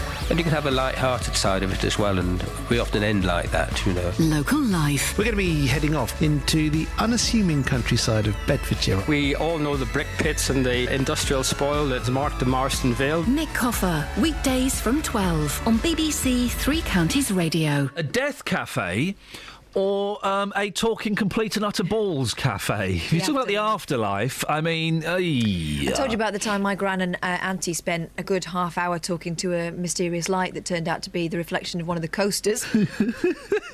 They'd had a few gins. They were determined it was Grandad. Oh, bless. You know, it made them feel better for a bit. I mean, does it do any harm? I don't know. Some people are convinced, aren't they? Yeah, hey, listen. I kind of like that conviction. I would love to have that conviction. I wish I did, but guess what happens when you die? That's it, game over. That's it. There's nothing else, and I know that as a fact. Do you? Because I died for 6 minutes on the operating table. Really? What were you having done? They're taking your bread basket out. Yeah. Hey! Now, a recent swoop by Thames Valley Police suggests loads of us are still using our mobile phones while driving. Did we need a police swoop to tell us that? The force says it's disappointed to have stopped 700 people breaking the law in just a week. They're not disappointed. Cha-ching. They're not disappointed. Well, Justin Dealey has been out getting reaction this morning. Well, sir, you're a coach driver, so you're on the roads all the time. How often are you seeing people with mobile phones stuck to their ears? Every day. Easily, every day. I mean, is it really that bad? Is it out of control? Is it the worst you've ever seen it? I'd say it's the same. I haven't seen any different for the last few years, but it's been the same since mobile phones are out. Yeah. Every day you see them. Well, I've done it in the past. I think everyone has, but I think everyone knows now that it's not worth the risk. So you stopped doing it? I avoid doing it, yeah. You avoid doing it, or have you stopped doing it? Well, I'm not going to put my hand on the heart and say I never do it, but if there's the opportunity to pull over or avoid taking the call, then I do. Why do you do it on those odd occasions? I run a business, and at times it's got things going on, etc., that you've got to deal with, that sort of thing. Is it ever acceptable to break the law and to essentially put somebody else's life at risk? I think it depends on the circumstances. I mean, if someone does it in a stupid situation that is dangerous, then fair enough. But you seem to think that you can do it and still be safe? On occasion, yes. If you're on a quiet road, nothing is happening around you that is threatening, I think, yes, a proficient driver can cope with it. You're a nuisance, and can you stop doing it, please? So you're seeing it, every day? Every day, all the time, taxi drivers, various people texting, driving. You can't do it. You need to concentrate on the roads, please, and stop texting. Even taxi drivers are doing it? Taxi drivers. How often are you seeing people on their mobile phones? Quite often, because it's like a normality. People check their phone, their WhatsApp messages. So I don't think people are restricted. I think they just use it constantly. What a very polite lady the penultimate one was. Could you stop doing it, please? Well, someone else who won't be happy about this is Sarah Jane Martin from the Safety Charity Break. Sarah Jane, it's completely illegal to use a phone while you're driving, isn't it? It absolutely is, yes. Yeah, you and I both know that, anyone sat in their cars now, if they look to their left or to their right or down at their own hands, they'll catch someone doing it. Not everyone, a significant number of people do it, don't they? Yeah, absolutely. And it's something that's really concerning when you imagine, driving is the most dangerous thing that most people will do on a daily basis. So if you're taking your mind off the task at hand, mind off driving, to look at your phone or to fiddle with the sat-nav or any of those things, then, you could do serious damage if you're travelling, if you're travelling at 40 miles an hour, you can go quite fast and go quite far, whilst you're just looking at a text message, for example. It is a big problem, isn't it? And there's a story in the paper today of a young woman accused of knocking down an elderly couple. There are significant injuries and death, aren't there, as a result of this? Absolutely, it's really, really concerning. And in fact, that research has actually shown that if you perform a secondary task at the wheel, like texting, etc., you're 2 to 3 more times more likely to cause a crash or be in a crash. So that's a huge number. Thames Valley Police, 700 people in a week. Is this going to have much of an impact, do you think? It really should, but what's disappointing to see is that the government is still cutting back on the road traffic police. They're still cutting funding to these vital services. So police can only spend a small amount of time looking and cracking down on these particular areas. Like, for example, Thames Valley Police has done it for a week. So hopefully we'd like to see it have a big impact and make people think twice. But what we really need to see is more road traffic police and more funding in that area. What about those Bluetooth things? I absolutely hate because you can't hear what anybody's saying on it. The things in the ear. Or there are some people that have even got fancy cars that that take the phone call through the car. Yeah, absolutely. And it's really difficult when you consider, driving with a hands-free or with a handheld. They're just as dangerous as each other. It's just that if you feel that it's part of your vehicle, like some of the really new cars have got it all fitted, like you say, it makes you feel like it's safer, but it's actually not. Oh, so you would suggest, and I don't know maybe you know what the law is, but you would suggest those cars where you kind of plug your phone in and the phone call comes through the speaker, that would be inappropriate. Why would that be? It's about it's a bit technical, so sorry for it's 7:20 in the morning, but it's about the cognitive distraction. Yeah. So it's about things like, when you're driving down a motorway, for example, and you can't remember the last turning because you've been thinking about lots of other things. Yep. That's the kind of distraction that happens whilst you're hands-free. Well, in that case, we shouldn't have the radio on in cars or talk to people, should we? It's kind of a different thing because you can ignore the people in the car. But if I've had conversations with you talk to people when you're driving. Yeah, definitely. But they can see what's coming up in front of you, whereas people over the phone can't. Okay, and that would have an impact how? It means that they can stop talking. They don't. I was in the car with my mother-in-law last night. They don't stop talking. And also the radio's on as well. So we should, following it to its natural conclusion, if you can't have those phone conversations where the phone's plugged in and comes through the speaker, you shouldn't have the radio on, because that's distracting as well, isn't it? It is potentially distracting, but of course you're a radio DJ, so you don't like to think that you might be ignored. Oh, no, I don't. I couldn't give a stuff. Most people ignore me anyway. But but it's the same thing, isn't it? It's distracting. It is distracting, but the main thing is that when you're talking to somebody on the phone on a hands-free, that you're thinking about that phone call. It might be a business call, like the chap said on the phone. So they're a little bit more difficult to ignore than yourself. Sarah Jane, good to talk to you. Thank you, Sarah Jane Martin from the Safety Charity Break. Jamie's in Dunstable. Morning, Jamie. Hi, good morning. What you got for us, boss? Yeah, I was just listening to one lady said about taxi drivers on the mobile. Yeah. I had to go to hospital every day for about 3 weeks a while ago, and every one of those taxi drivers was on their mobile, playing games, texting, anything but looking at the road generally. What, while they were driving? Yeah. They were playing Candy Crush and stuff? Yeah. Flipping heck. Did you not have a word with them and say, hey, come on, fella? Oh, yeah, some of them I did, and I'm amazed the police don't pick them up, because none of them had seatbelts on. They're always texting, they're always playing games. And it wasn't like the odd one. There wasn't a single exception to the rule. Come on, Jamie, you've used your phone while you're driving, haven't you? I've got a hands-free kit, so I use that.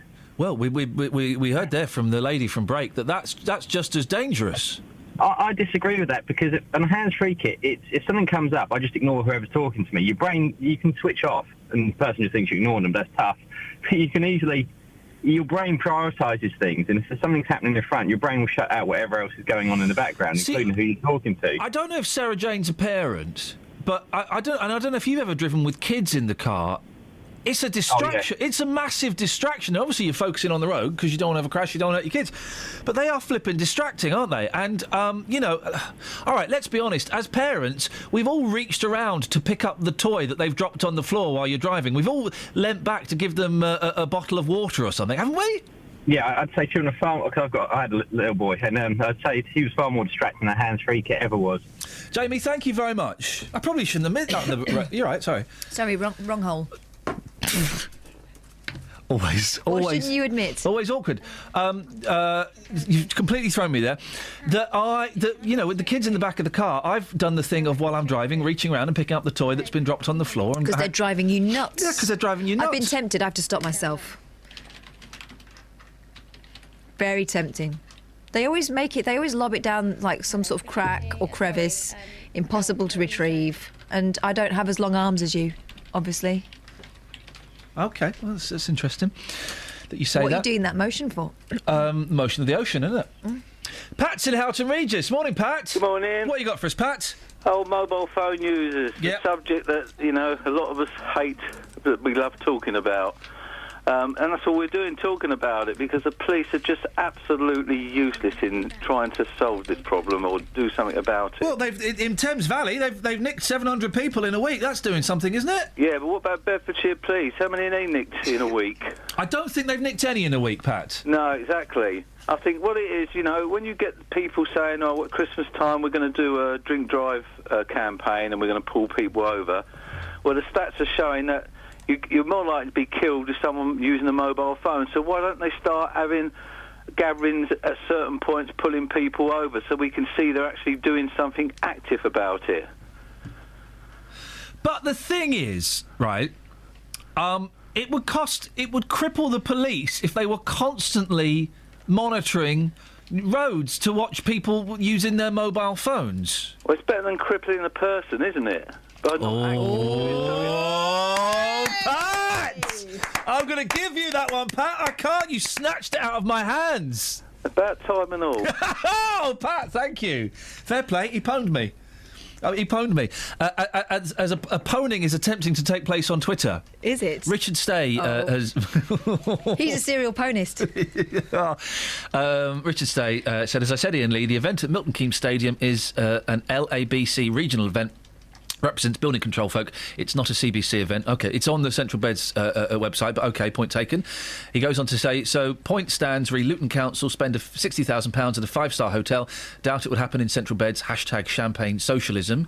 Then Martin Pantling, who's a pianist, says, actually, no, Richard, as private money to support promotion of town. Anyway, leave me out of it, guys. And on it goes. On it goes. Expect this for the next month. I've put something out on Twitter I think people can get hold of today. Yep. Network Rail say women and drunks are the most likely to fall down the gap. Drunk women. Drunk women, what have you fallen down? Ladies and gentlemen. 459 455 555. Thank you very much indeed. Travel news for beds, cards and bugs. BBC Three Counties Radio. On the M1 northbound, there's a lane closed just between junction 10 for the Luton Airport Spur Road and 11 for Dunstable Road because of an accident. That's causing queues, and it's also stop-start southbound on the M1 between junction 12 for Flitwick and junction 9 for Redbourne because of another accident that's now on the hard shoulder.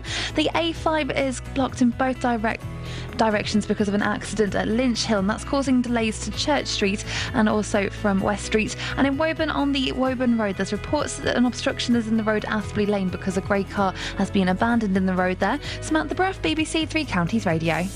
Across beds, hearts and bugs. This is BBC Three Counties Radio.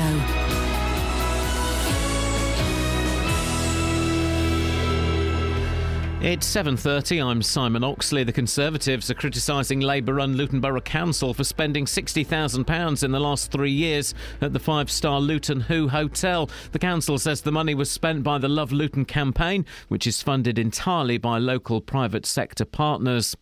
Thames Valley Police say they're disappointed after hundreds of drivers were stopped for using a mobile phone during a week-long campaign. Over 700 motorists were stopped, including 136 in Buckinghamshire. And treasure discovered by a metal detector enthusiast in Buckinghamshire goes on display at the British Museum this morning. One of the largest Anglo-Saxon hoards ever found in Britain was discovered in the village of Lenborough near Buckingham in December. Three Counties Sports. BBC Three Counties Radio. Milton Keynes Dons lost 2-1 at Bradford last night and missed the chance to go back to the top of League One. Carl Robinson's side had taken the lead early in the second half through Dele Alli, but came unstuck in the Bradford mud. They have better players to play on that type of surface than what we do, and we couldn't match them. We tried our damnedest to play a little bit longer and a little bit different to how we normally play. You can see it just doesn't suit us. Tonight, Watford make the short trip to fellow Championship promotion contenders Brentford. Here's manager Slavisa Jukanovic. I expect it's not going to happen something similar to what we last game where we play away game. It's important for us. It's all the game is important, and Bradford now is first what is front of us. Bradford played good game. In League Two, Wickham host Plymouth, Stevenage are at home to Bury, and Luton host York. The Hatters' new signings, Ryan Hall and Nathan Adua, could make their first home appearances. Striker Jayden Stockley is impressed by Spurs youngster Adua. I know he's very direct. He's one of them players that you just want to give the ball to, especially me just being a lump in the box. So I'll stay in the box and just give it to the players that are better on the ball. So I give it to him and let him do his magic, and hopefully I can capitalise on that. And there's full commentary on the matches involving Watford, Wickham, Stevenage and Luton in tonight's Three Counties Sport from 7. There are 4 Premier League matches tonight, including Arsenal versus Leicester and Liverpool at home to Tottenham. Boreham Wood are back on top of Conference South after a 3-0 win at Farnborough last night. Tonight, St Albans are away to Haventon Waterlooville. And Rye House Speedway in Hertfordshire has been sold to local businessman and touring car driver Warren Scott. He's taken over the stadium and ownership of the club, although long-serving owner Len Silver will still run the Speedway team. BBC Three Counties News and Sport. The next full bulletin is at 8. I'm being eaten by a boa constrictor. I'm being eaten by a boa constrictor. I'm being eaten by a boa constrictor. And it goes like this. Oh no, it's swallowed my toe, it swallowed my toe. Oh gee, it swallowed my knee, it swallowed my knee. Oh heck, it swallowed my neck, it swallowed my neck. Oh dread, it swallowed my stomach. Call 08459 455 555. BBC Three Counties Radio. I'm feeling sexy. Oh, gosh. No, I'm feeling a little, sexy. I am feeling a little bit off kilter today. I'm just feeling that I've got that kind of slightly dull... Is it your hair? Sorry? Is it your hair? No, my hair's looking good today, I think. Oh. Is it the shirt? No. I just feel a little bit... Do you know what I mean? I'm a little bit... There's a delay going on. There's a slight delay going on in the old... noggin. The old noggin. Exactly the word I was going to use. But delayed. What are we talking about, Catherine Boyle, today? Drunk women falling down things. Yep. What have you fallen down? Thank you. 08459 455 555. Apparently, Network Rail says that drunk people and women are more likely to not mind the gap. Yep. Or mind it as they that signal gap. It's big sometimes. Really scares me. You could live in that gap. I do. Yeah, what? So there's that. There's also mother's pride. Yeah. What you're proud of. Yeah. And also wrong hole. And wrong hole. Ever been down the wrong hole? And grandparents. Where did wrong hole come from? Because I had some coffee, went down the wrong hole. Oh. Nearly did the Heimlich. It's a good job you were paying attention. I've done the Heimlich. It's so satisfying when a bit of food comes flying out across the room and you save someone's life. I'd be frightened of breaking someone's No, ribs. mate, you got to go for it. You have got to go for it. Seconds count. Lives are on the line. This person could die. It's down to you to really squeeze it tight. Don't follow this advice at home. You have to do the Heimlich manoeuvre. I Do you saved- put your arm around the soft part. Or No, you make a fist and you put it in there, right there, the solar plexus, like that. And you really got to. Bit of chicken bone goes flying out. I saved my mother's life. What a fool! I could have got all the inheritance money. That means you're winning, though, right? 1-0. In the will. I'm winning in the will, although there ain't much money left. She spent it all on chicken bones. And care. John's on the line. Good morning, John. Hello. Hello, John. What have you got for us this morning? Been talking about mobile phones, whether it be hands held or hands-free or held in the hand. Hands held, hands-free or held in the hands, yes. Which would you go for? Ideally, obviously, hands-free. Yep. Obviously... Whilst driving, of course. Oh, yeah, well, yeah, no point in being hands-free if you're not driving. You may have no hands. But if they're classing it as a distraction... Yep. How do we get on with when you're belting up the motorway, sort of 70-plus-ish? Sorry, John. Breaking the law, breaking the law. Breaking the law, breaking the law. Yeah, not during the day. I'm limited to 56. OK, but at night time, it's anything goes. As we know, the speed limit is removed at 9 p.m. It's not. Something like that. Yeah, you've got all these fields with... half lorry trailers and stuff advertise your business here. Oh yeah, and no one ever advertises their business there. And the fact that an advertise your business there isn't getting any phone calls would imply that that's not a very good place to advertise. But you still see them, and it gets distracted. I rest my case, Your Honour. And also, I haven't been up there for a little while. Yeah. Luton Airport. Yeah. On the approach to Luton Airport, they used to have lampposts with advertise your business here and businesses flags hanging off a lamppost. Yeah, flags. Surely they should be banned. I think those ones are bad. Things like Old School Reunion and Bad Boys 96 Comeback. And Earn Money From Home. Yeah, I think those are banned. It's just dodgepots that go and hang those up, isn't it? No, it's not those ones. Oh. They actually have, at the top of the lamppost, great big banners hanging down. Actually, I know what you mean. Yeah, yeah. Well... I did start a campaign that lasted all of about 20 minutes on this show a couple of years ago of getting rid of street furniture. I don't think there are too many signs, there are too many bits and pieces up about on the streets. How do you feel about bollards?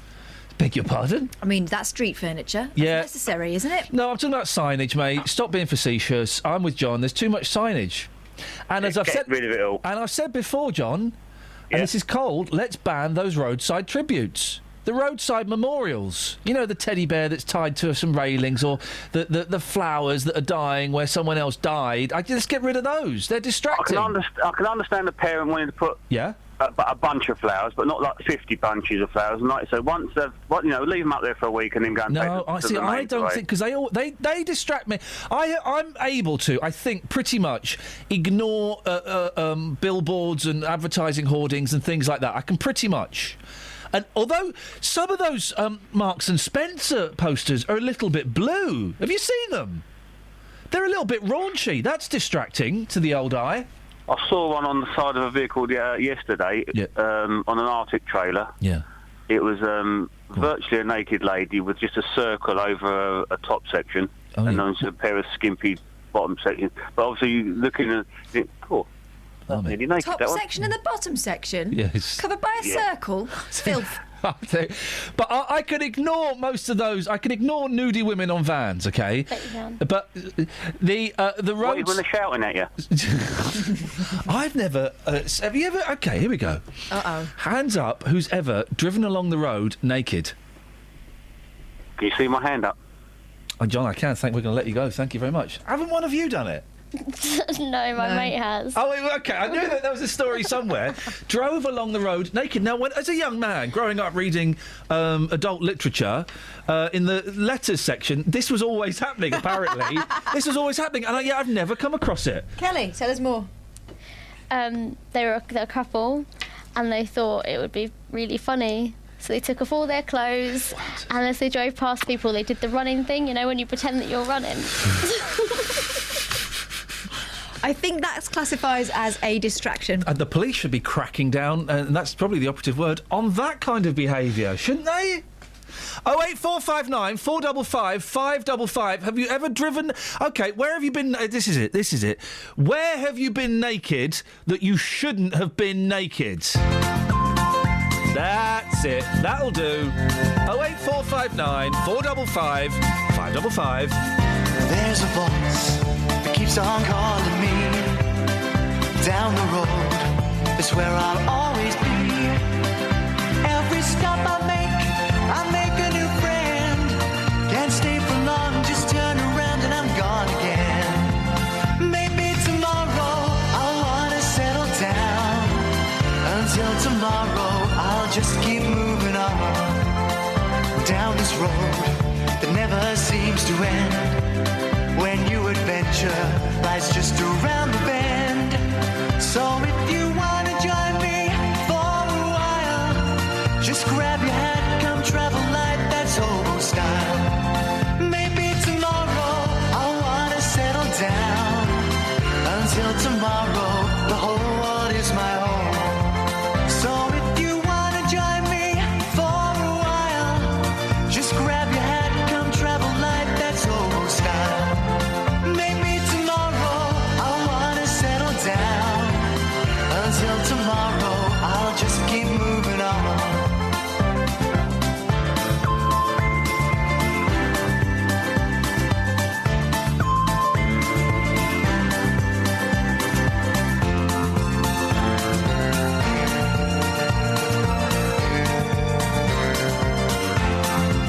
Maybe tomorrow I'll wanna settle down. Until tomorrow, I'll just keep moving on. There's a world that's waiting to unfold. A brand new tale no one has ever told. We've journeyed far, but you know it won't be long. We're almost there and we've paid our fare with a hobo song. Maybe tomorrow I'll wanna settle down. Until tomorrow, I'll just keep moving on. So if you wanna join me for a while, just grab your hat, come travel light, that's hobo style. Maybe tomorrow I'll find what I call home. Until tomorrow, you know I'm free to roll. Yeah, rat fans. Get me Dealey. Get me Dealey on this show. He's busy. What's he doing? Supplying our needs. Is he seeing the insane clown posse? Yeah. Better be. Okay, well, so that you're right. That breakfast is more, but the content of my guts is more important than the content of this show.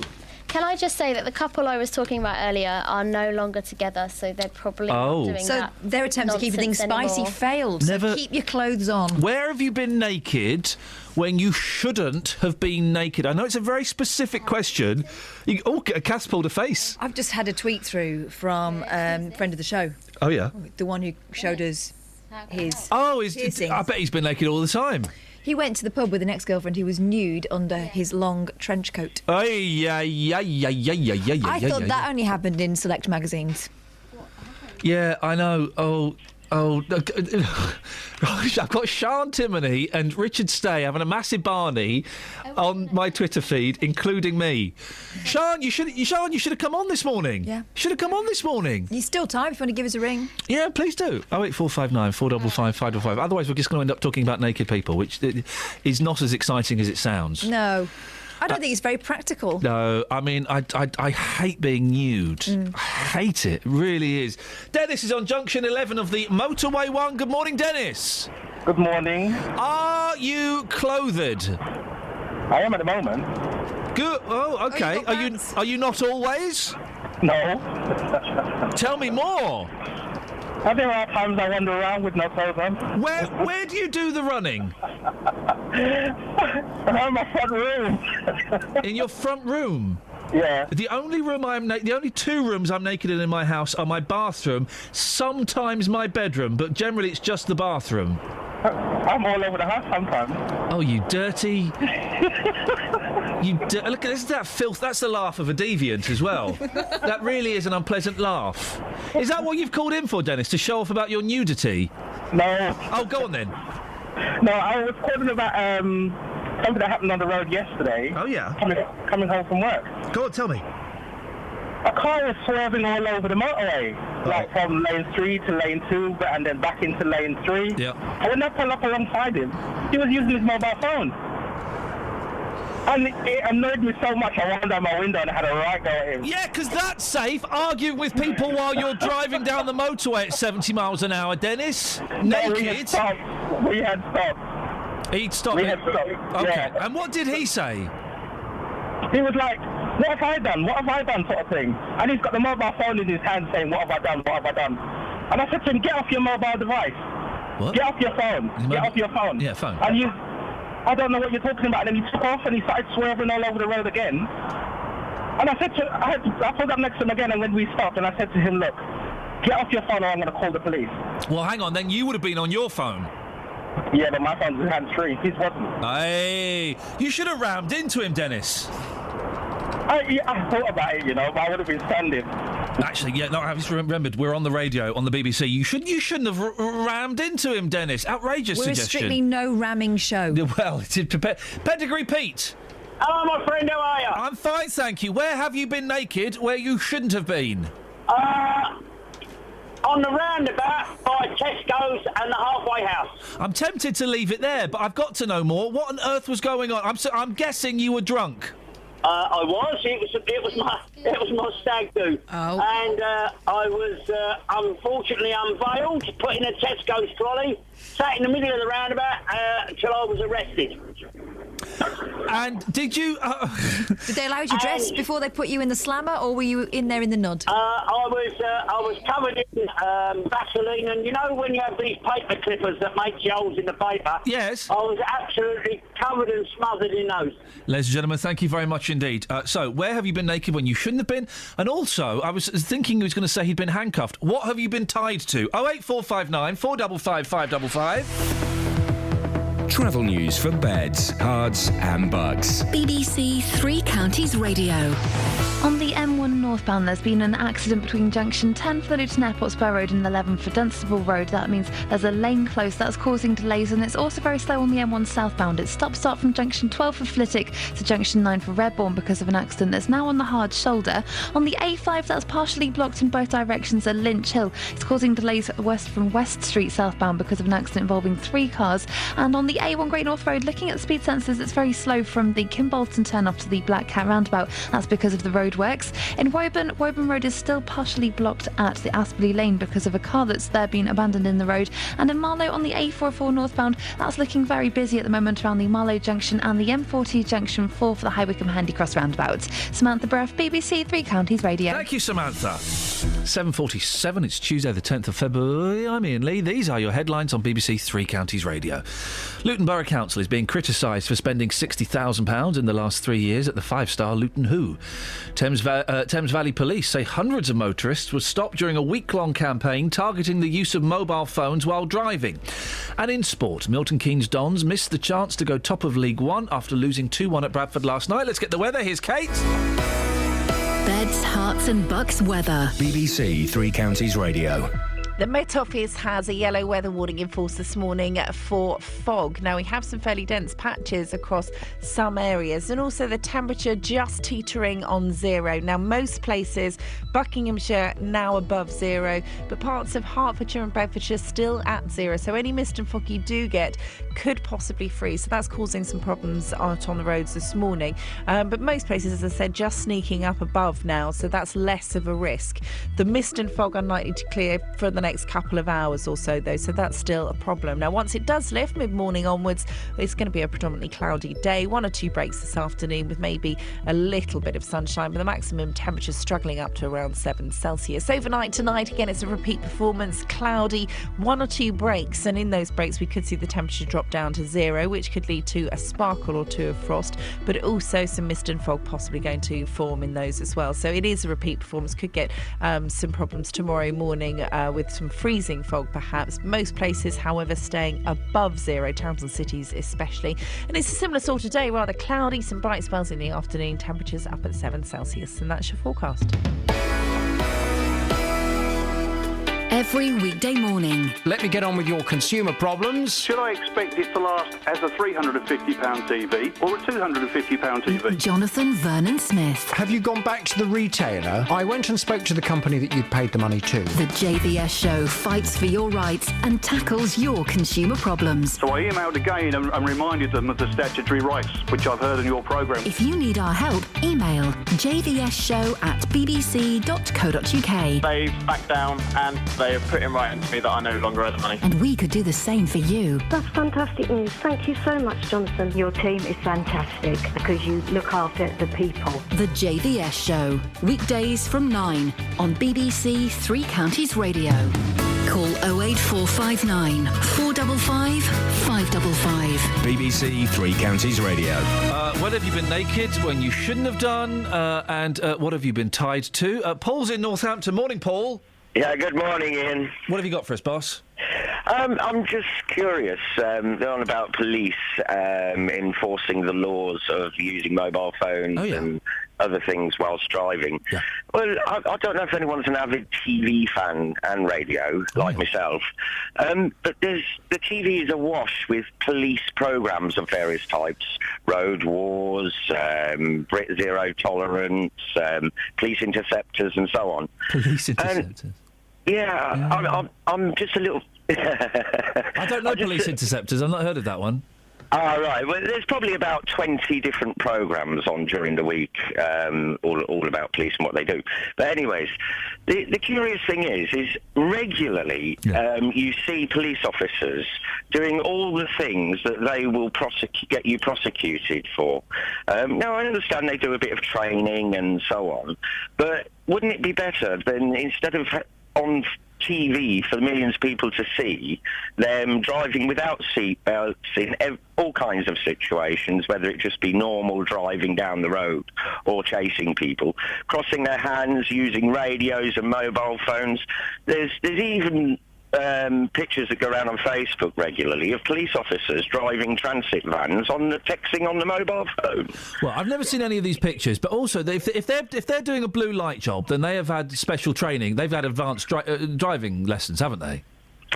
Yes, as I said earlier, in all kinds of situations and when driving normally. Which means, they're just driving down the road as any other motorist. I've never seen a copper driving down the road using a mobile phone.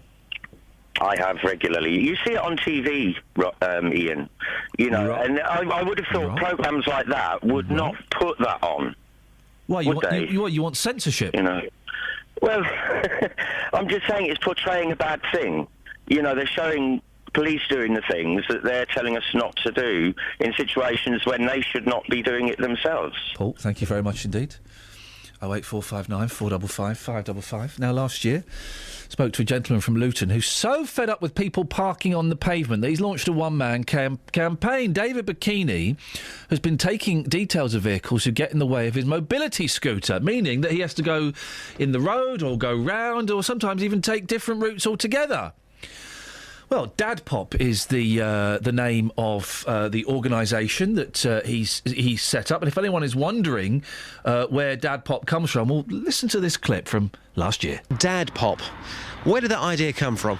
It came from my brain. Now, David is... I'm really proud of this because I feel that in a very, very tiny way, Catherine, we are slightly responsible for some of the success and the attention that Dad Pop is getting. Very slightly. Well, you egged him on, didn't you, last year? Yeah. He was about to give it all up. He was about to give worth it. He's got a Facebook campaign and he's feeling a little bit down in the dumps, and we, and with the help from Justin, kind of boosted his confidence. And, well, it's starting to pay off, isn't it? Morning, David. Good morning, young man. I'm surprised you had the time to speak to us this morning. After last night's television appearance. I didn't see it. I can't get angry on my TV. Okay. Well, Catherine, you watched. It was on BBC One, David. Yeah, I know, but it's Anglia, and I can only get London. Oh, I see. Well, Catherine, sorry, I Catherine. saw you, and what was he on, and what was he doing? You were on Inside Out, and you were putting people straight. I saw you talking to David. What's his name? Sorry, Dave Taylor from Luton, the councillor, and you were taking him to task over his what you think is the inability to use the road regulations as well as you do. Well, that's true, because at the moment, if we all revert back to a couple of years ago, London banned all parking on pavements in London from everybody, but it's a law that is it's suitable to be used all over the world. Unfortunately, the rest of the country don't use it. It's only in London where they're doing it, and I'm trying to get the rest of the country to abide by it.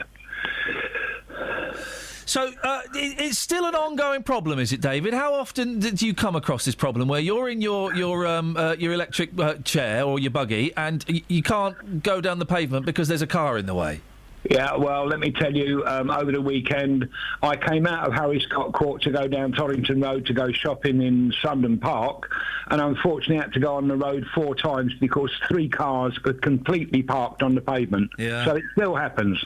And what do you do when you see this? You take a picture and put it on your Facebook page? Well, I've been taking a picture. I haven't put them on the Facebook page at the moment because, unfortunately, my computer's down. So. Oh, you're always having problems with your computer, David. Yeah, well, I'm not very computer-friendly, I'm afraid. No.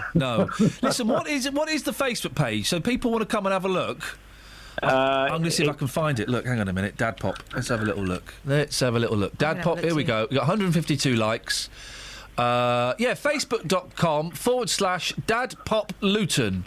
That's right. If people want to come and have a little look, and they can... look, someone yesterday posted Dad Pop... This was after they'd seen the TV show. Dad Pop is a great idea. It should be extended to the abuse of disabled vehicles. Yeah. And here we go. Daryl Brooks. This, again, loads of people posting because they saw you on the telly. That was the idea of it. The more publicity I get, the more people are going to get to know about Dad Pop, and the more response I'm going to get, the more helpers I'm going to get. Daryl says, I disagree with the police and the council's stance on the Dad Pop feature on Inside Out. Unless a vehicle was dropped on the pavement, it would have to have been driven on the pavement to be parked there. Correct. So lots of support. It does annoy me. As you know, David, my mum's in a wheelchair, and whenever I park, and sometimes you have to park on the pavement. Yeah. And sometimes you're allowed to, but whenever I do, I always make sure that there's room, that you can get buggies through there, you can get wheelchairs, you could go, because otherwise it's just selfish and it's unfair. That is exactly the way and that is what I'm trying to educate drivers to do. I have no objection to people if they've got to put 2 wheels on the curb. But if they're going to park their car on the pavement in such a way that it obstructs other people, including mothers with children and disabled, blind, all sorts of other people, you know, even the old people walking their dogs can often get into trouble with it. And we need to change the attitude of the driver. That's all it is. David, listen, we got really excited when we heard you were going to be on the TV, and Catherine was sending me pictures. I've got to be surprised, David, having not seen you from behind before, I'm surprised you're sporting the ponytail. You look got a bit of the Mick Fleetwoods about you. I'm sorry about that. I made a promise to one of my friends before he died that I'd never cut my hair again. Did you really? Yes, I did. What? Can I ask why? Why was that so significant to your friend? It was a running joke between the two of us. I always had a bald head, and he was on his deathbed, and he said to me, you bald old coot, he said, you'll never grow your hair. And I said, I'll tell you what, I'm going to grow it now, never cut it. Oh! And that's what I did. And how long ago was that, David? 2 years. Oh, well, I'm sorry for the loss of your friend, but I'm sorry that you lost a friend who's obviously got a brilliant sense of humour and enjoyed winding you up. David, that's brilliant. It's always good to talk to you. We'll speak to you again in a few months, I'm sure. Thank you very much indeed. If something comes up, I'll let you know. Thank you very much. The best of luck. Oh! A deathbed promise. Ladies and gentlemen, when have you been naked when you shouldn't have been? What have you been tied to? What have you agreed to on someone's deathbed and regretted? And what have you fallen down? What have you fallen down? And if you were on your deathbed, what would you get someone to do? Oh, I already know my famous last word. Go on. The treasure's in the... Exactly. Let them run round. We got any texts? We've got a tweet through from Paul I think we can deal with straight away. Go on. Do you know why Baldock is so congested this morning? Is awful. Do you know? Call me now. 08459 455 555 is the telephone number. What are you doing? Just seen Justin turn up. Has he been to the clown? We're watching him on CCTV. Let's see if he is empty-handed or whether he may enter the building. He's full-handed. I have faith in the deals. He's got a bag. Ladies and gentlemen, Justin Dealey on Your Dollar is going to visit the Insane Clown to get us some breakfast. You've got to love it. Never got this from Lockwood. Travel news for beds, cards and bugs. BBC Three Counties Radio. On the M1 northbound, there's a lane closed between junction 10 for the Luton Airport Spur Road and 11 for Dunstable Road because of an accident involving a car and a lorry. It's very busy there because of that. Also on the M1 southbound, it's stop-start between junction 12 for Flitwick to junction 9 for Redbourne because of a separate accident. On the A5, it's partially blocked in both directions at Lynch Hill, and that's causing queues they're west-southbound from Church Street. On the A1 Great North Road, it's looking very busy between the Black Cat roundabout and the Kimbolton turnoff. And in High Wycombe on the A404, it's very busy into the centre of High Wycombe. They're looking at the speed sensors. On the M25 anti-clockwise, there are queues between junction 19 for Watford and 16 for the M40, but there are no major delays reported at the moment on the trains. Samantha Bruff, BBC Three Counties Radio.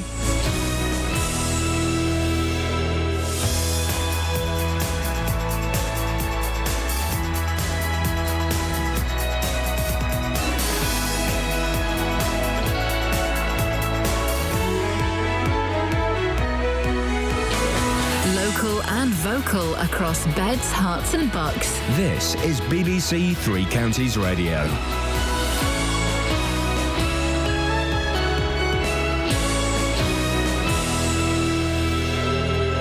It's 8 o'clock. I'm Simon Oxley. The headlines: Luton Council criticised over Luton Who's spending.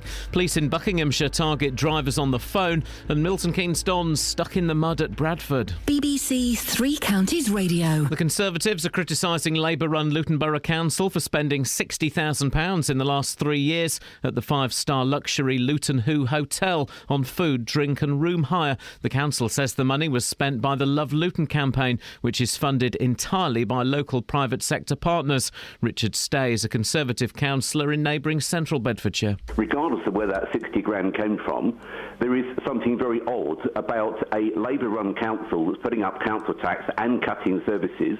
It feels it's OK to spend 60 grand at a five-star hotel.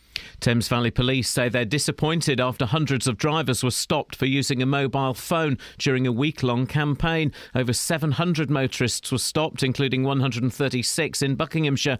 Matt Stockdale is from Milton Keynes-based website policewitness.com, which helps the police submit videos of careless or dangerous driving to the police. Hats off to Thames Valley for catching so many in a week. But the public have been just as busy. We sometimes receive hundreds of incidents each week, and over the past 18 months the general public have been responsible for several hundred prosecution outcomes. Police in Bath have removed a lorry from the scene of a crash yesterday afternoon during which it careered down a hill, colliding with cars and pedestrians, leaving 4 people dead, among them a young girl. The accident happened close to a primary school just as parents were collecting their children. The lorry driver is among several people being treated in hospital. Chief Inspector Norman Pascal has briefed reporters this morning. The scene was a picture of sheer devastation. The lorry had tipped on its side, damaging walls, damaging lampposts. The HGV was taken away this morning and it will be taken to a centre, and again it will be re-examined. We'll also speak to the driver of the vehicle, hopefully later on today if this condition allows, so we can establish exactly what the cause of this incident was. A 25-year-old man will appear in court today accused of attacking a disabled pensioner in Gateshead. Alan Barnes's plight led to an online appeal that raised £330,000. Treasure discovered by a metal detector enthusiast in Buckinghamshire goes on display at the British Museum this morning. One of the largest Anglo-Saxon hoards ever found in Britain was discovered in the village of Lenborough near Buckingham in December. In sport, Milton Keynes Dons lost 2-1 at Bradford last night and missed the chance to go back to the top of League One. Carl Robinson Robinson's side had taken the lead through Dele Alli, but came unstuck in the Bradford mud. I thought Delhi tonight was one of his worst games. Every time he tried to run with the ball, it kept hitting him on the knee or the thigh. All of our players who have been effective for us over recent weeks as well allowed to do what they normally do and travel with the ball and excite people, and we have to accept that. They were better than us today. They were better than us playing on this pitch. Tonight, Watford go to Brentford, Wickham host Plymouth, Luton are at home to York, and Stevenage host Bury. The weather: early mist and freezing fog will clear, but it will stay mainly cloudy. Some bright or sunny spells this afternoon. A maximum temperature 8 degrees Celsius. And you can get the latest news and sport online at bbc.co.uk/3 counties. Brain food has been ingested. Brain is activated. Could eat more. Morning, Iain Lee, BBC Three Counties Radio. So, lots to talk about.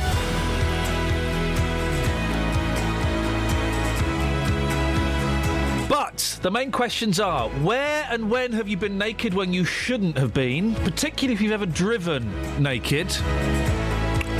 What have you been tied to? What have you fallen down?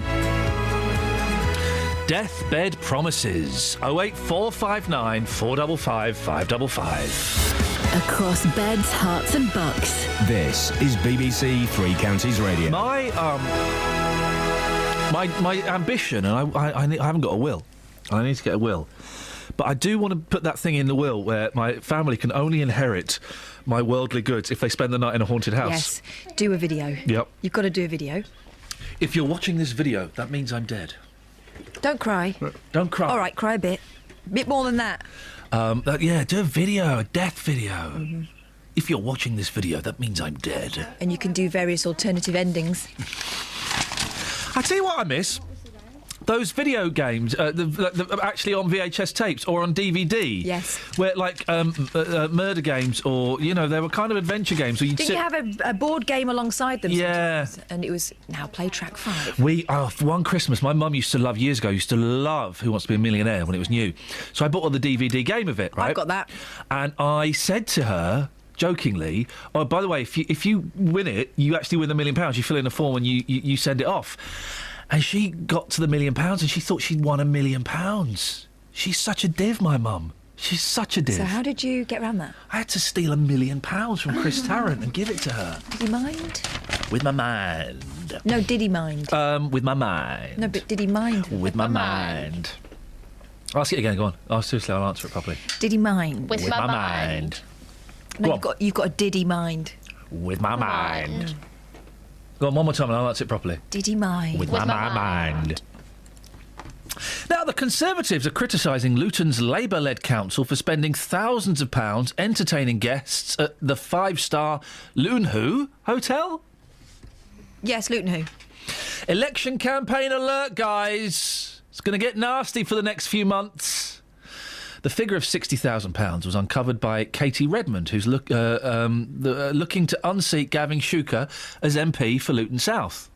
I don't know what you're laughing for. This is written in a foreign language and I'm translating it for you. The Borough Council says the money was spent by the Love Luton campaign, which is funded by private sponsorship, but admits the money is held in the borough coffers. Well, Lindsay Frostick chairs Love Luton's steering group. Morning, Lindsay. Good morning. Just for those who don't know, what is Love Luton? So Love Luton is a group of private businesses and massive employers across the town who come together to promote a positive image of Luton, both within the town and the community and outside on a national and international scale. And who decides who gets to spend the Love Luton money? The steering group, which is made up of a member of each of the main sponsors. Now, part of the confusion here, Lindsay, is this 60 grand that's been spent. Mm-hmm. It's in the Luton's bank account. Why is it in there and not in a separate bank account? Well, when Love Luton was originally formed nearly 5 years ago as part of the city status bid, that was why we originally all came together. Yeah. And that particular initiative, the city status bid, was led by Luton Borough Council, and the companies that got involved obviously put money towards that application and sponsored the kind of whole year's events around that. And at that time, the council offered to provide the admin part of the bank account, which was agreed by the steering group, and it's stayed there ever since. And it's important that it's somewhere that we'll always have access. It's by someone who's trusted, and obviously the contacts at the companies that are part of Love Luton do change from year to year. We've been going for 5 years now, so it's important there's some consistency. So the council just provide the admin of taking the money in and then spending the money out. Now, you spent a third of your annual budget in 1 year on Luton Who. That does seem a little excessive, doesn't it? Right, the £60,000 is between 2012 and 2015, so that's 4 separate years, and 60,000 divided by 4 is 15,000. So that's not our whole budget at all. In 2013, 2014, it was £35,000. Yeah, so that was some of the previous year and some of this next year coming up as well. Okay. Why? And it's for a lot of this is for an awards ceremony. What's so special about these awards? Well, clearly you've not been to them, Iain, and anyone who has will tell you why they are so special. We invite over 300 people from Luton who contribute to the community, either through volunteering or through bravery, or providing opportunities that some of the people in the town don't have, and we recognise their commitment and pride in the town as part of that event. It's 5 years strong now, and it attracts an amazing amount of attention. Instead of having a posh a posh hotel with posh dinners where everyone's dressed up smart and slapping each other on the back, why not donate to their causes?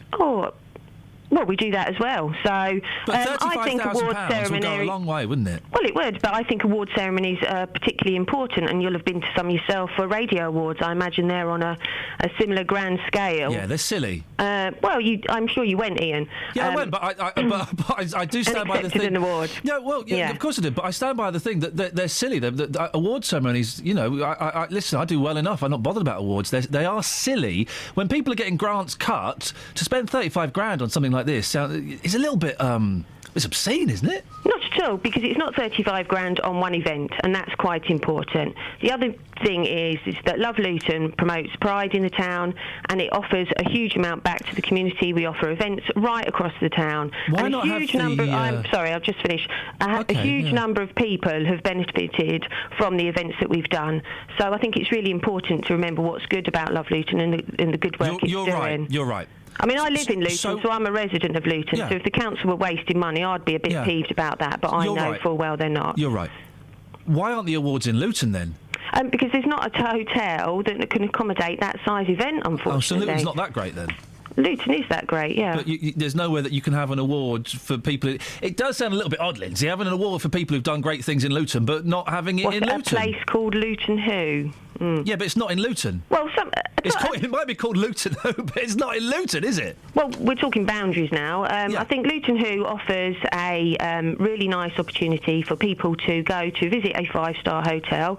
A lot of people might not have the opportunity to do that on a regular basis, so it's a treat and it's a reward for their hard work. It's a reward. Listen, you've obviously been caught up in all these politics, and it's all kicking off on my Twitter feed. No, well, I'm not caught up in the politics, and I wouldn't entertain that. What I'm very positive about is what Love Luton does and what it does well. But the very fact that you're on talking about this, the very fact that this figure has been released, the very fact that it's being talked about, you are caught up in the politics, and you sound angry. No, I'm just disappointed when something like Love Luton that only does good stuff is caught up in somebody just trying to promote themselves. It's very disappointing. Of it, yeah. And so I'm here just to justify what we do. Good for you, Lindsay. Always good to talk to you. Thanks for coming on. Bye-bye. Lindsay Frostick there. I've been to award ceremonies begrudgingly. Do you know why I went to the 2 of the 3 award ceremonies? Because I was told I had to go. Pointless. Not necessarily saying this is the case in this instance, but I'm not. Don't play the "you've been to award ceremonies" card on me. Hate them. Pointless. Silly. 08459 455 555 is the telephone number. If you want to give us a call. Sean Timoney. Right, I'm going to tweet her. Either come on the radio or leave me out of your tweets, please. Right. Who's on fader 1? Ramesh. Good morning, Ramesh. Good morning. What would you like to say, Ramesh? I would like to say something about the council tax. Yes. The government offers the council the money every year to, free the council tax. Yeah. And the Luton Council, they decline every year. Why don't they take whatever you give into them and, the shortfall they can make up the following year? This is the thing that Luton Borough Council have been offered £700,000 of government's money to cap the council tax. Yeah. But they've said no, we'll just raise the council tax. So why don't they? Why they want to raise the council tax? Why don't they take the money from the government? How stupid can they be? Well, I don't understand why. And if Sian Timoney, who's listening and is tweeting me, wants to come on and explain it, Ramesh. Yeah. I'll happily put that question to her. Yes, hey, ever been naked? No, never. What, never? No. You've never been in the nuddy? In the bathroom. In the bedroom. Same as you, my friend. Yeah, I don't like it. I don't like it at all. Same like you, bedroom and the bathroom. So not at the same time, I hope, Ramesh. No, different time. Thank you very much indeed. Quite right too. He's a decent man. Very decent man. I've just tweeted Sian Timoney from Luton Borough Council. What's going on? Sian, either come on the air or leave me out of this Twitter spat. I don't want to get involved. Well, I want to get involved here. I don't want to get involved in Twitter. I want to tweet about the monkeys and stupid stuff. Would you like some naked texts? Yeah, I would love some naked text, as long as they don't include photographs. Snuffers. At my stag do in Watford, why is it always stags?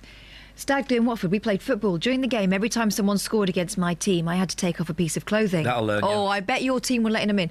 Hey, Half an hour later, I was completely naked, apart from a pink cowboy hat. Oh. At the end of the game, I went to find my clothes, found them missing. Yeah, here we go. Walked back to the centre and smack bang into a children's birthday party. Oh boy, get the balloons. Just the pink cowboy hat to cover my decency and shield their innocent eyes. Good news is that I still have a clean CRB. I hate those kind of stag stunts. They get on my nerves. I think they're awful. Horrible things. I'm going on a hen weekend later on. Do they say, well, are you going to wear wings and halos and learner plates? She's a mature bride. Yep. Well, she's an older bride. Yep. We're going to go somewhere nice and just hang out in a nice big house, and I'm not cooking. That sounds... I can do that. I just don't want to be going out with L plates or veils or garters or strippers or enforced good times. Sounds like a plan. 08459 455 555. Travel news for beds, cards and bugs. BBC Three Counties Radio.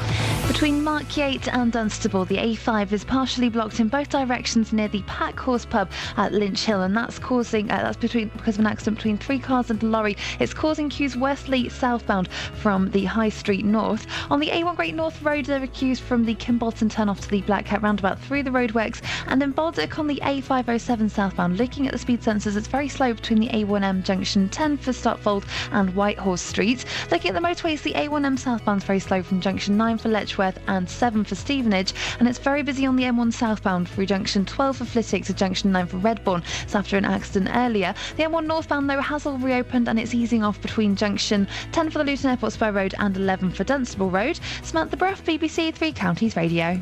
Why, thank you, Samantha. Sian Timoney's trying to pwn me on Twitter. I've asked her to come on the air. Why has this become your row? I've got nothing. Listen, sorry, Iain, some of us have real jobs to do. And then the next tweet is, right, now I'm off to work. So you could have come on the phone, Sian, the phone. Flipping it. I'm going to block you all, you plums. Blimey. 8:16, it's BBC Three Counties Radio. These are your headlines. Luton Borough Council says £60,000 spent in the last 3 years at the five-star Luton Who Hotel was privately funded as part of the Love Luton campaign. Thames Valley Police say hundreds of motorists were stopped during a week-long campaign targeting the use of mobile phones while driving. And Anglo-Saxon treasure discovered by a metal detector enthusiast in Buckinghamshire goes on display at the British Museum this morning. These Three Counties Radio. Jonathan Vernon Smith.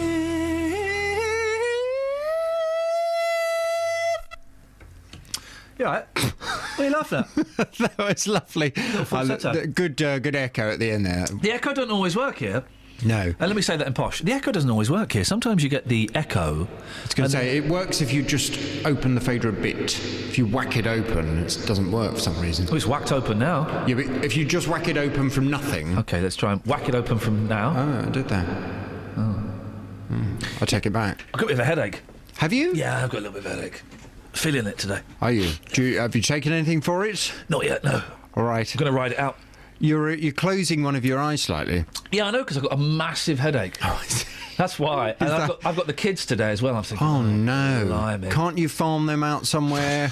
Can't farm kids. What? Some countries they probably do. What's on your show this morning? Tasers, one of my favourite subjects. Are you tasering some dogs? Or fat people? No, I'm not tasering dogs or fat people today, but I am asking from 9, do you think every police officer should be armed with a taser? You've seen this in the papers. Yeah, yes. The Police Federation has voted to issue all operational police officers in England and Wales with tasers if they wish to have one. Cool.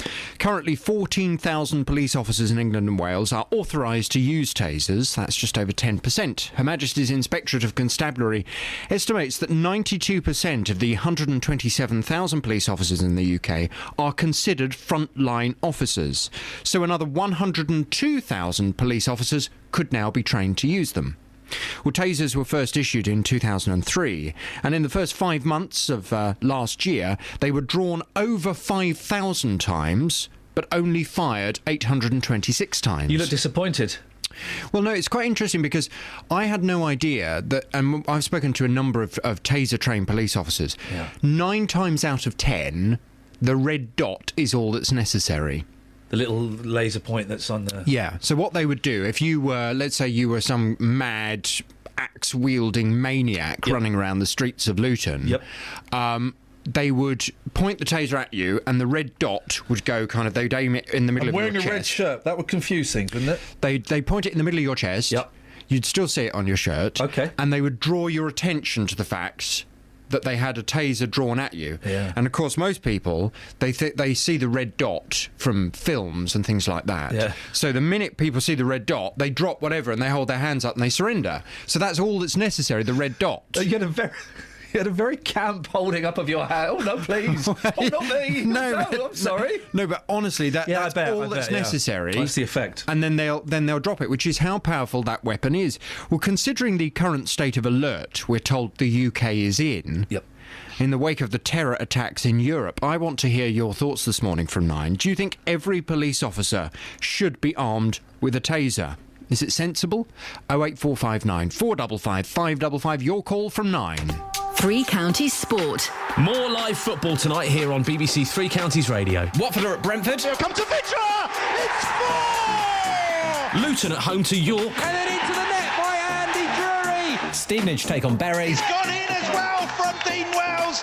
A late run from the Stevenage defender. And Wickham host Plymouth. It's Fred Onyedinma to put in the rebound. Completely unmarked. He couldn't miss from there. Live commentary on your local team. Tonight from 7 here on BBC Three Counties Radio. Boom shakalaka. I listened to a bit of the game last night. They were playing on a terrible pitch, apparently. Did you hear Scoins? When? Did anyone hear Scoins on Sport? No. Yep. No, mate. Scoins on Sport. To two of my least favourite things. I know. Dan's on the line. Morning, Dan. It was interviewing. Morning. What you got for us, Dan? About football. Well, not much really. I got down to my pants once in the car. That's about as good as it gets. Why did you get down to your pants in the car? I just had to change clothes. Nothing exciting, I'm afraid. Oh, I've done that. I've done that. I've stripped down to my pants in the car and put a suit on.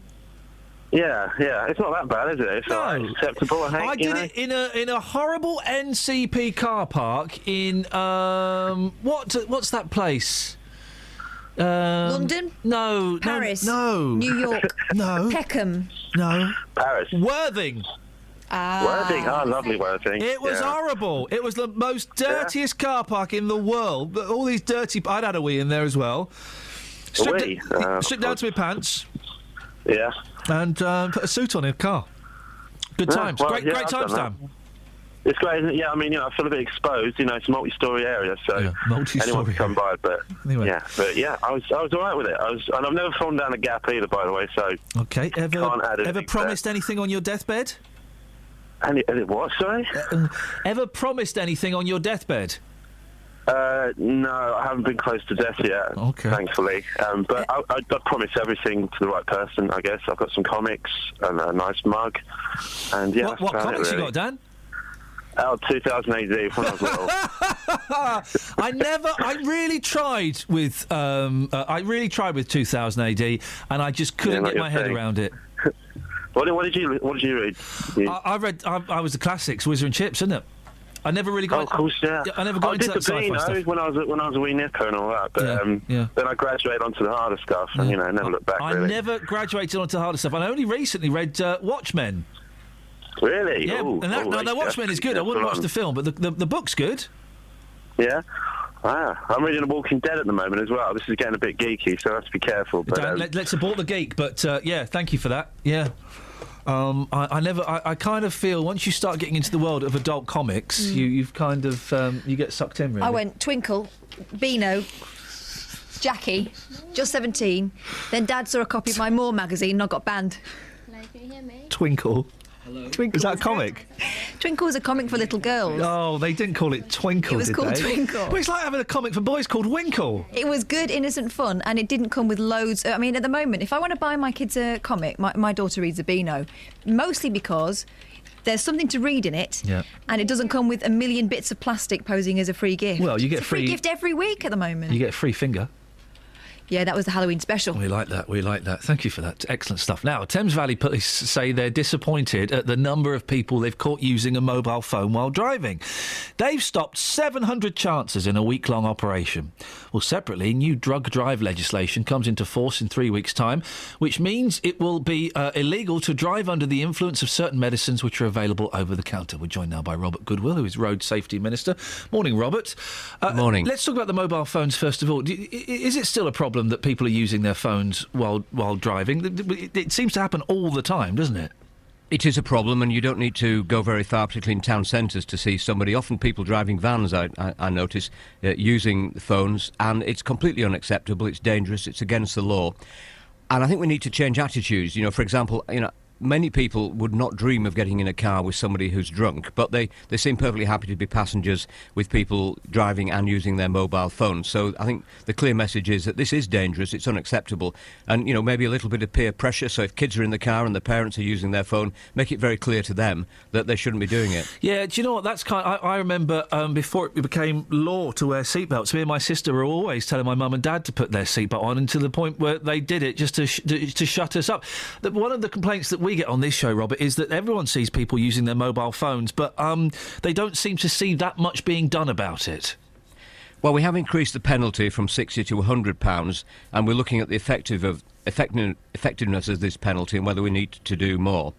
We've also commissioned research to investigate the prevalence of drivers using mobile phones across the UK, and we'll be publishing that soon as well. So we really need to sort of think, do we need to do more?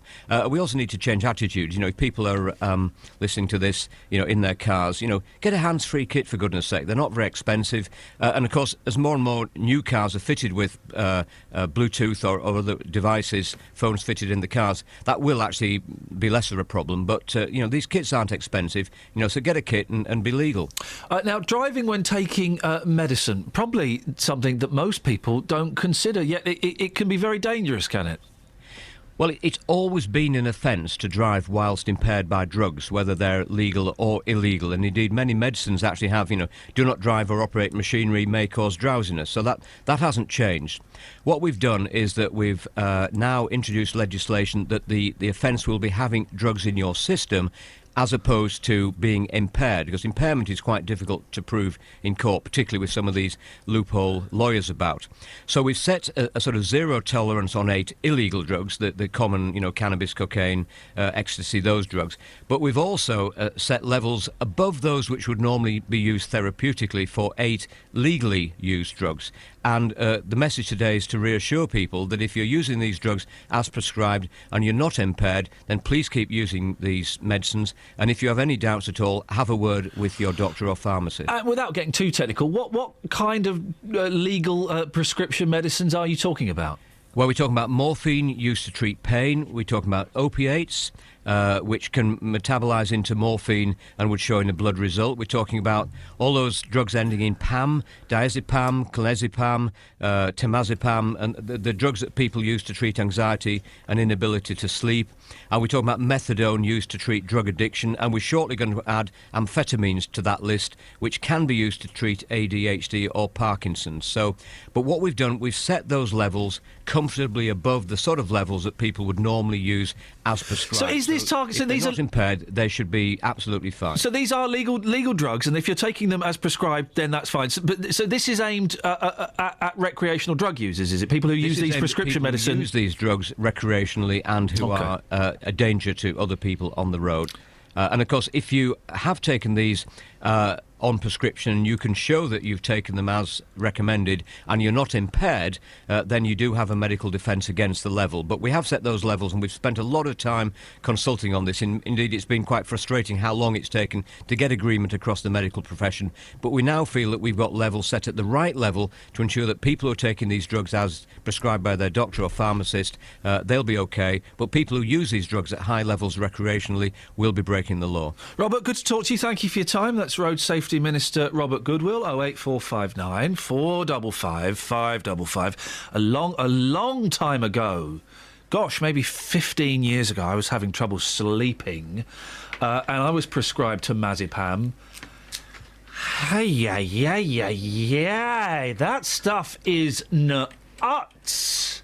It's nuts. But you wouldn't for a moment think you were OK to drive it, would you? But you could. I used to play Beat the Temazepam, where I would take it properly. I was going to bed and see how long I could stay awake. The longest I could stay awake was 12 minutes. Really? It just knocks you. You're not sleeping. It just kind of switches your head off. And then I found, 'cause you start off taking half a tablet, and then I found that wasn't working, so I was taking one tablet. And then when I started taking 2 tablets, I thought, you know what, I'm probably going to stop taking these tablets now. 08459 455 555. Travel news for beds, cards and bugs. BBC Three Counties Radio. Between Markyate and Dunstable, the A5 is partially blocked in both directions at Lynch Hill because of an accident involving 3 cars and a lorry. It's causing delays southbound. That's worst affected from Church Street. In Bedmond on the High Street, it's very slow southbound near Bell Lane through the roadworks. And the A1 Great North Road has queues between the Black Cat roundabout and the Kimbolton turn-off through the roadworks. Looking at the motorways on the A1M southbound, it's very slow from junction 9 for Letchworth to 7 for Stevenage. The M1 southbound still very busy from junction 12 to Flitwick to junction 9 for Redbourne. And on the M25 anti-clockwise, there are queues between junction 17 for Maple Cross and 16 for the M40. Samantha Braff, BBC Three Counties Radio. Across beds, hearts and bugs. This is BBC Three Counties Radio.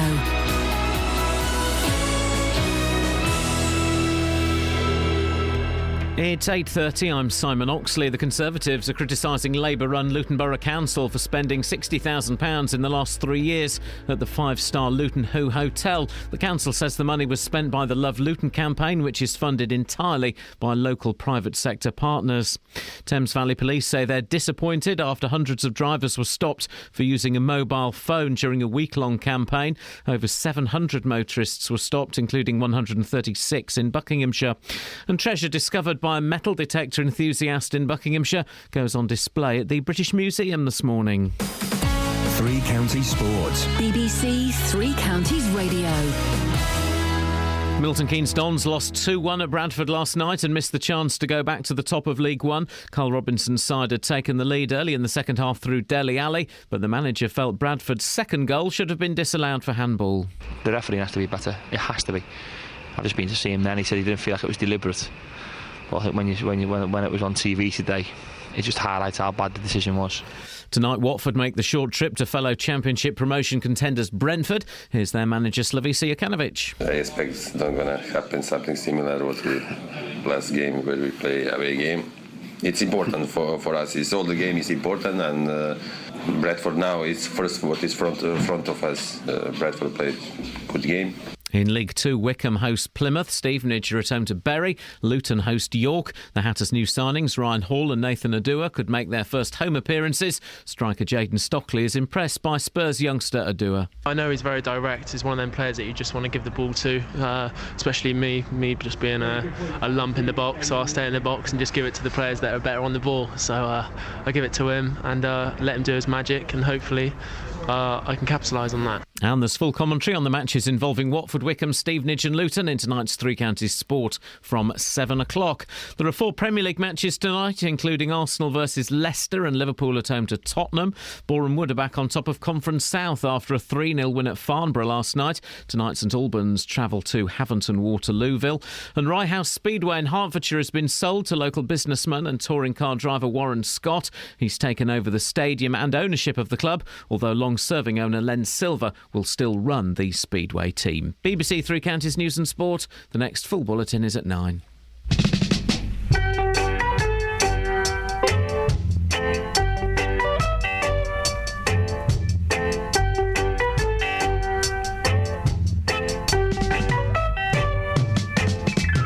Hey, fatty boom boom, the sweet sugar dumpling. Hey, fatty boom boom, let me tell you something. No, not because you're so big and fat. Don't believe I'm afraid of that. Self-praise is no recommendation. I'm looking for creation. Hey, fatty So, the mission is to find Carl Malcolm, singer of Hey, fatty boom boom. Calm Down. Justin took it to the beaches last week. Wrong beaches. We went to the wrong beaches, and you paid for that, dear listener. Your licence fee paid for him to go on what it turned out was a jolly. Indirectly. Directly. Well, Directly. We get the money gets sent here. If you live in the area and you buy your licence fee, the money comes directly here. We look at it, we divvy it up on clothes and sandwiches and CDs. And Justin took a big wodge of that cash and went to the beaches. The wrong beaches. Justin dealing. So we're still hunting him down. What's the latest, Catherine? Well, Katya may be able to help us with that. not Katya is Katya. our She's an informal, absolute unpaid correspondent. Pain Intern. in the backside. She's our intern. Yeah, she's a pain in the backside. You know, we said to people, and we're saying this to you now, if you Yeah. want to send us stuff, send us stuff. Yeah. Katya did. Yeah. Otherwise, it's going to be the Katya show. Oh, she really gets on my nerves. We should stop. She's on the phone. What? She's on the phone. Oh. Hello there. Hello.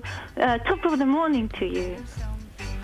Good morning, Katya. What a delight it is to hear your dulcet Belgian tones. Yes. I did some investigative journalism. Hey, that's unusual for BBC Three Counties Radio. Yeah. Guys? Multitasking. Yes. Because I thought it was a little bit fishy that the J-Dog couldn't find Carl Malcolm, because it turns out he's all over the place, you know. You just Google him. Yeah. And you can find his website. Yeah. Contact, really big on the website. Oh. Call him, Yeah. talk to him, and here he is. And that's what I did. You know, so I found out that I think Justin is fiddling stuff.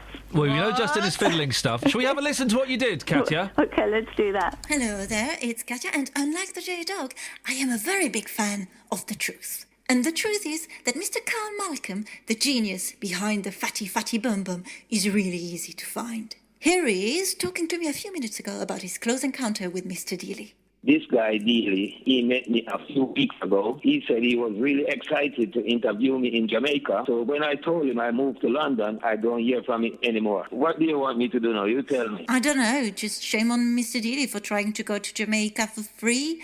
But maybe you can sing us a song about Mr. Dealey. Okay. Hey, Justin Dealey, let me tell you something. Hey, Dealey, your career is ending. Let me try it again. Yeah. Hey, Justin Dealey, you don't deserve to have stuff for free. Okay, you're the Okay, best. then, bye-bye. Thank you, bye. See, that's really easy. Justin? Wow, I'm amazed. You've got somebody who sounds just like Carl Malcolm. No, I can assure you it is him, really. How now, Katya? Yeah. Now, listen, we're the BBC. We're not allowed to lie anymore. So, who was that? Someone called Carl and Malcolm as well. Justin, listen, fair play, mate. She got a lot further than you did, and you were on the beaches. Excuse me. Excuse me. I went looking for a one-hit wonder from, 1978, and as soon as I got out there, I found bigger and better. I found Sir Cliff Richard. What more do you want from me? We shared a lobster. I would have liked some audio of you with Cliff Richard. That shall remain private. Yeah, right. I've got to be honest, Katya. Yeah. I am getting... there's a real sexual tension. What? Between... Where? Down there. There on the stair, a little mouse with clogs on. Well, I declare, going clip, clippity, clop on the stair. Right there. Don't hear that song anymore, do you? Well, like the K-Dog and the J-Dog. Yeah, doing it. Yeah. So, because you keep doing these little... It's that thing in the playground, isn't it? If you can't kiss someone, you hit them. She's pulling his pigtail. She's pulling his rat's tail. Okay, I might have a few pictures of Justin in my bedroom pinned to the wall. Maybe just one or two. With a target on the forehead, or...? Yeah, I can't say. All right, listen, when are you going to come here, Katya, and go out on a road trip with Justin? Yeah, don't poke the bear. Come on, come down. Don't call her a bear. Before summertime, I'll do that. And, before spring... No, in the spring. Which season are we going for? Can you make it summer, because you'll be wearing less then? Will that be okay? Oh, Justin! For goodness sakes, you want to be on the list 20 years from now. I know what you're doing. Katya, excellent stuff as always. You keep sending those things in. We love them. No problems. Bye. Ta-ta. She's good, Justin. Very, very good. You're a lot of potential there. If I had the power... next time you go on holiday, we'd forget Lockwood and we get Katya in. Well, you have the power. You go around calling yourself the boss. We have to call you the boss, so come on, use the power. All right, next time you're off, Dealey, Lockwood is not coming in, and Katya is doing it. Well, I don't know what he's done to the streets, but you know me, when I go out and I report for you, it's all about honesty. Since I've come back off my holiday, people are kind of refusing to be honest out there. It's rather strange. I think he soiled the streets a little bit. He soiled the streets. What have you been out to do this morning? Well, you asked me at 10 to 7 to go out on the big topic of the day, things that you've fallen down. Oh, right, yeah. Have you got the audio ready for this one? It's ready to go, boss. So, I went out this morning, and again, some people not being honest here. I spoke to a window cleaner who had fallen down a ladder.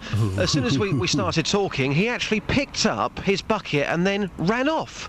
I've never seen anything like it. And this guy at the end coming up here as well, listen to him. He doesn't want to be honest. Here's what happened when I went onto those dark streets.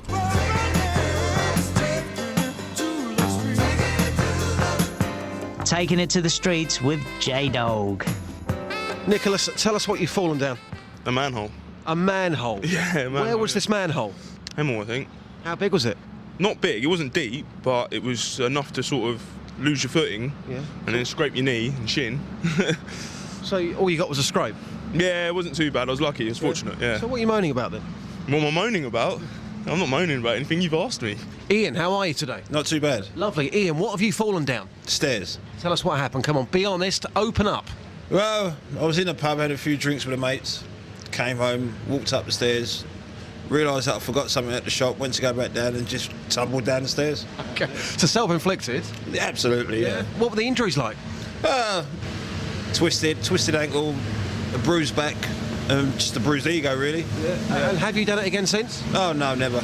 I fell down the stairs in a department store once, and when I got to the bottom, I think it was my pride that was hurt more than me physically. Michelle, what's the worst thing that you've fallen down? A hole. Where was the hole? On the pavement. How angry did it make you feel? Terribly angry. Sir, what's the worst thing that you've fallen down? Escalator. What happened, boss? Oh, just didn't see the edge coming. Tripped. Sounds terrifying. That's why they're supposed to be marked with yellow lines now. What have you fallen down, mate? Stairs, escalators, manholes? Ladders? No. I'm always careful. It's getting a bit awkward there. So you've never fallen down a hole? Come on, man to man. Come on, be honest. Get it off your chest. Well, maybe when I was a child, but I haven't. No. Come on, release the tension.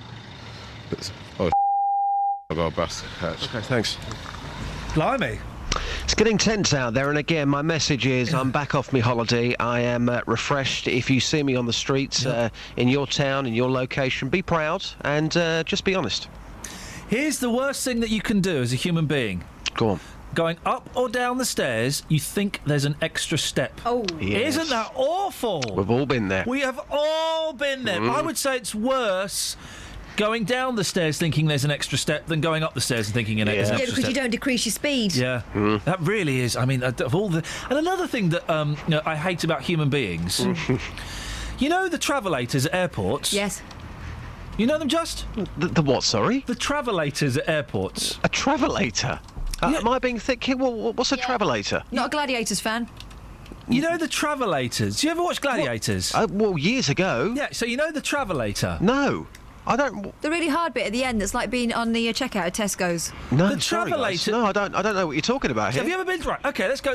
Have you ever been abroad? Yes. OK, how did you get there? By a plane. OK, so you went to an airport, yeah? Yes. OK, so you know the travellators at the airports? What's the travelator? What is a travelator? Let me try.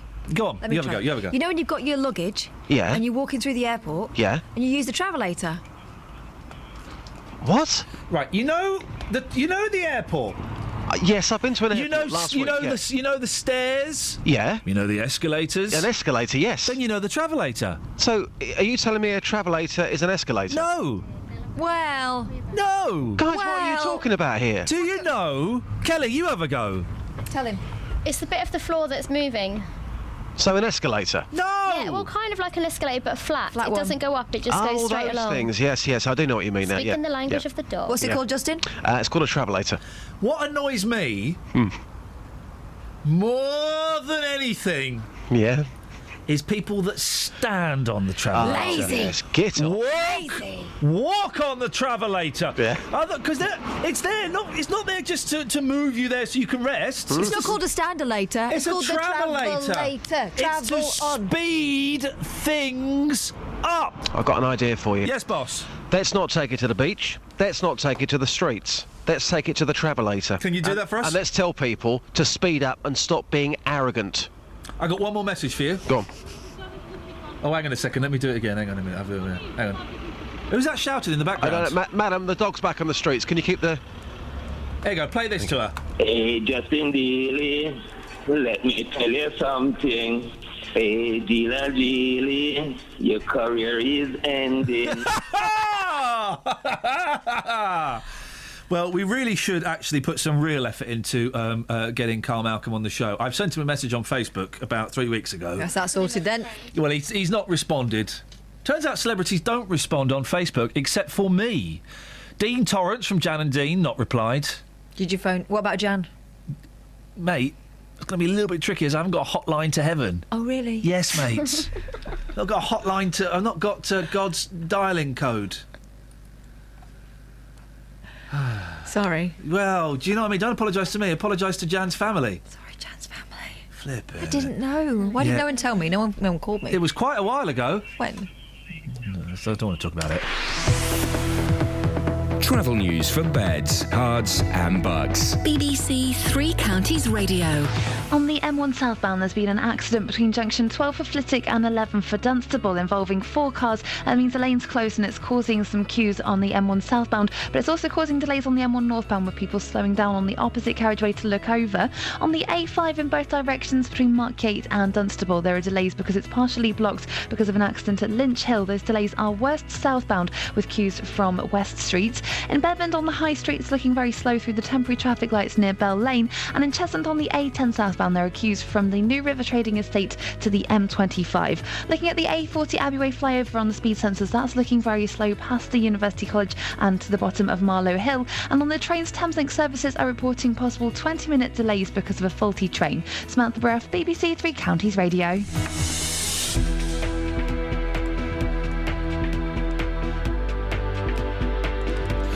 8:46 It's February. I'm Iain Lee. These are your headlines on BBC Three Counties Radio. Luton Borough Council says £60,000 spent in the last 3 years at the five-star Luton Who Hotel was privately funded as part of the Love Luton campaign. A government minister has told this programme that fines for drivers using a mobile phone could be increased again after hundreds of motorists were stopped during a week-long campaign by Thames Valley Police.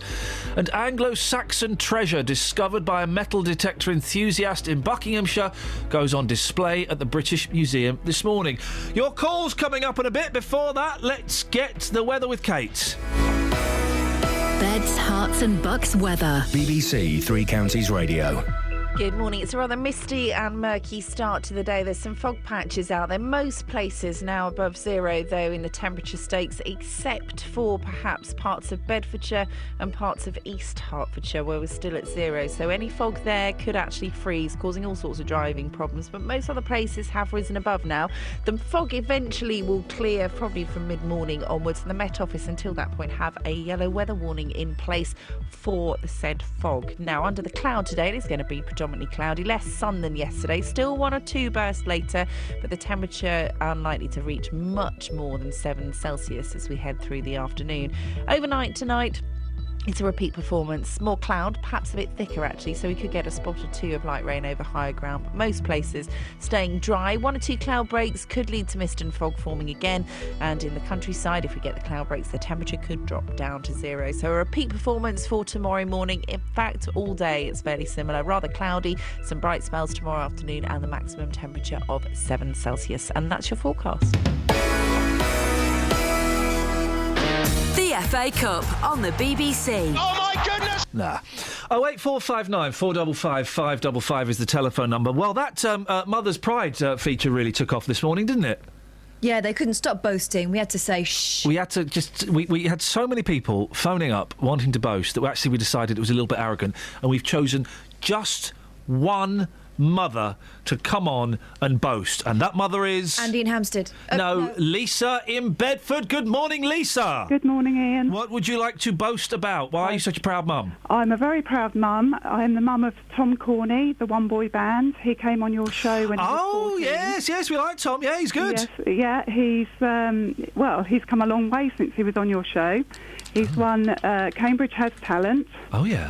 And the Cambridge Busking and Street Performers Adult Section, which gives him a slot at Festival in the Isle of Wight this year. Oh, he's going to play Festival? He is, yeah. How old is he? He's now he's 16. Flipping heck. Well, Yeah. you know, oh, blimey. Are you going with him? We will be going Oh, with good. him, yeah. Excellent. Yeah, can't allow him to go on his own at that age. I No, don't good think. work, Mum. Well done. Hey, that's brilliant. Yeah, he's also got his own gig at the Stables on the 4th of April, which is Easter Saturday this year. Blimey. The Stables is I'm more impressed by the Stables than Festival. I was looking at the Stables catalogue yesterday. He's in there. Hey, that's brilliant. Yes, he's in there. So we're very proud of him. He played at Silverstone last year as well for the F1. Yeah. And he played at the Troxy in London as well. Has he got a website, Lisa, in case people want to go have a little look? He has. It's tomcorney.com. How are you spelling Corny? It's Korni. OK, excellent. Oh, well, you must be over the moon. I am. And all this, and he's also taking his A-levels as well. Forget the A-levels. Forget those. Hey, listen, he could be the next Ed Sheeran. That's right. Well, he keeps saying, can't I forget the A-levels? Yeah. But, at the moment, no. He has to keep going. Oh, well, OK, you forget the A-levels, son, honestly. Go and write some songs. Have a #1 hit in America. You're sorted for life. He's put some of his own songs on his website because he's entered the competition for Glastonbury as well. One of his is on there. Well, I wish him the very best of luck and Thank you. enjoy watching your son grow and become, potentially a bit of a star. Yeah, we hope so. Thank you, Lisa. Well, keep in touch and let us know how he goes. That's good, isn't it? What if... Now, listen, her son's actually very talented. He came in. But what if your son or your daughter is rubbish? I mean, like really, really rubbish. Yeah. At what point do you continue? Do you see that they're rubbish as a parent, or do you just blindly go along and or do you just say, look, I'll be honest, son, this is awful. I mean, this is absolutely awful. I bet Bob Dylan's mum still sits him down and goes, Bob, this new Sinatra album. What are you thinking, you idiot? What a load of rubbish. What would you do? Sorry? What would you do? When? if your sons were rubbish at something. I tell them. Yeah. Yeah, you've got to tell them. So don't waste your time on this. You're no good at this. Go and do something else. Go and do something else. Andy's in Hampstead. Good morning, Andy. Good morning. You wouldn't stick your child on X Factor, perhaps, and be sort of like the joke sort of person who they... No, because those parents are always convinced that their child is the next big thing, and the child, as a result, can't understand why no one's taking it seriously. Andy's on something. He's onto something, though. It could be the long con gag. You've got a son that is rubbish, but you encourage them for years, telling them how good they are, just knowing that you're going to get them laughed at on X Factor. Chico. That's not a bad idea, Andy. What have you got for us? You're a fan of the Travelator, are you? Well, not exactly. I mean, if an escalator goes up and down, is the one that goes flat, it's called a flatulator. Oh, Andy! You're actually in Hampstead, in London. Yeah, is there something wrong with what I've just said? It's dead posh in Hampstead. You can't live in Hampstead. I do. I live near Jack Straw's. Do you? Well, Where's Jack Straw? Oh, do you live near there? Yep. I used to. What? In that block of apartments? No, not apartments. I mean, part of it is an old folks' home. I live in one of the what was the original houses at the beginning. So you know what goes on in those woods, don't you? I dread to think. Yeah, I dread to think. Andy, what can I ask? Because I know that stretch of road very, very well. I had a very nasty crash on Spaniards Row once. Why are you listening to this when you've got the excellent Paul Ross and that woman on BBC London 94.9? I've been loyal to you for a very long time. Andy, thank you very much indeed. That's what we like. You show them a bit of flesh and they keep following, hoping they're going to get a glimpse of something a little bit naughtier. So when are you going to... That, my friends, is never going to happen. Oh.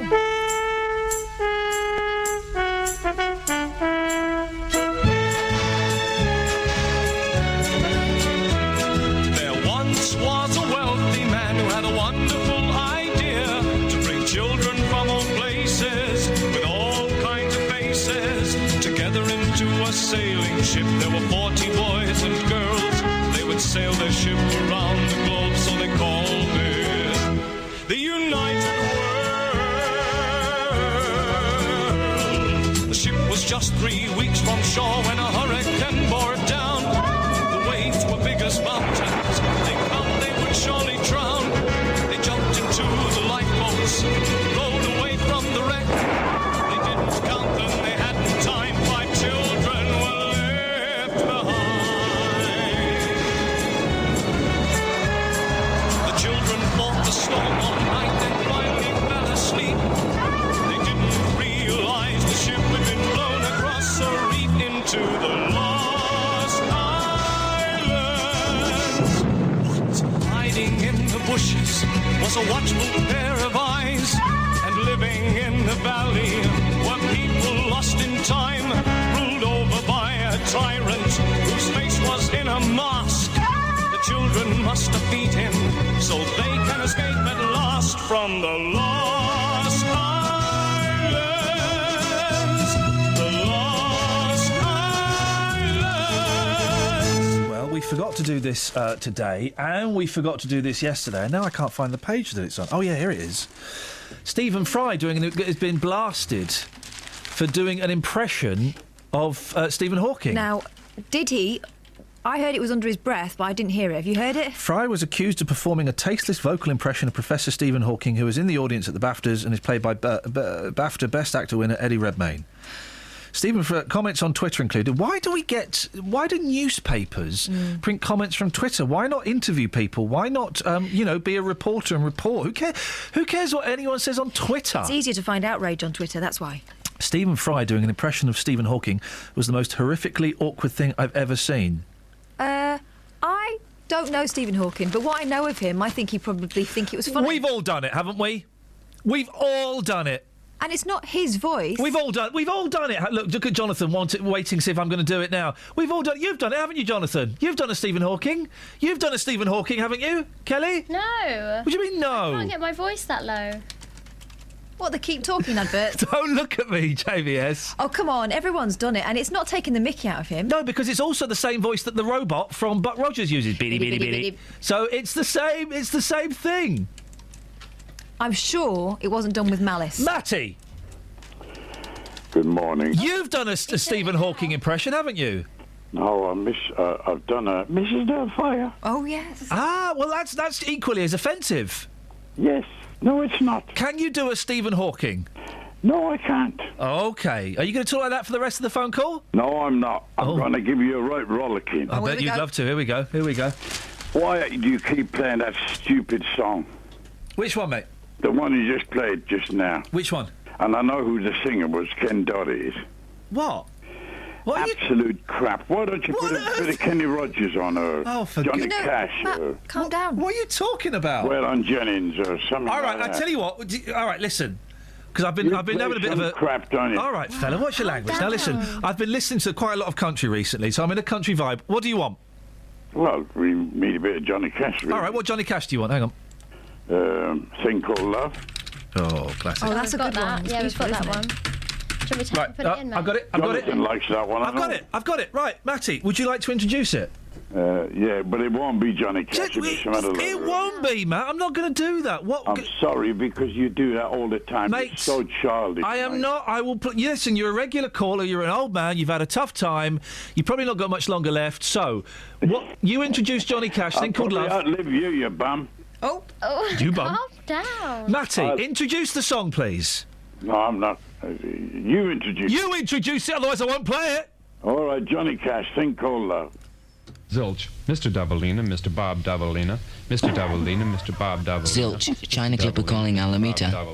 China Clipper calling Alameda. Zilch, China Clipper calling Alameda. self-defense. Never mind the furthermore, the plea is self-defense. Never mind the furthermore, the plea is self-defense. It is of my opinion that the people are intending. It is of my opinion that the people are intending. It is of my opinion that the people are intending. It is of my opinion that the people are intending. It is of my opinion that the people are. It is of my opinion that it is of my people that the And sing along with the chorus, Matt. It is my opinion that the people are intending. It is my opinion that the people are intending. Matt, sing along. People are intending. It is my opinion that the people are intending. Sing along, Matt.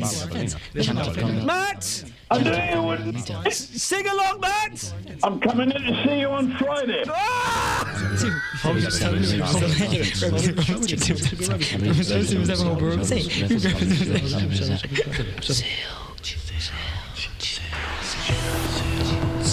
Travel news for beds, cards and bugs. BBC Three Counties Radio.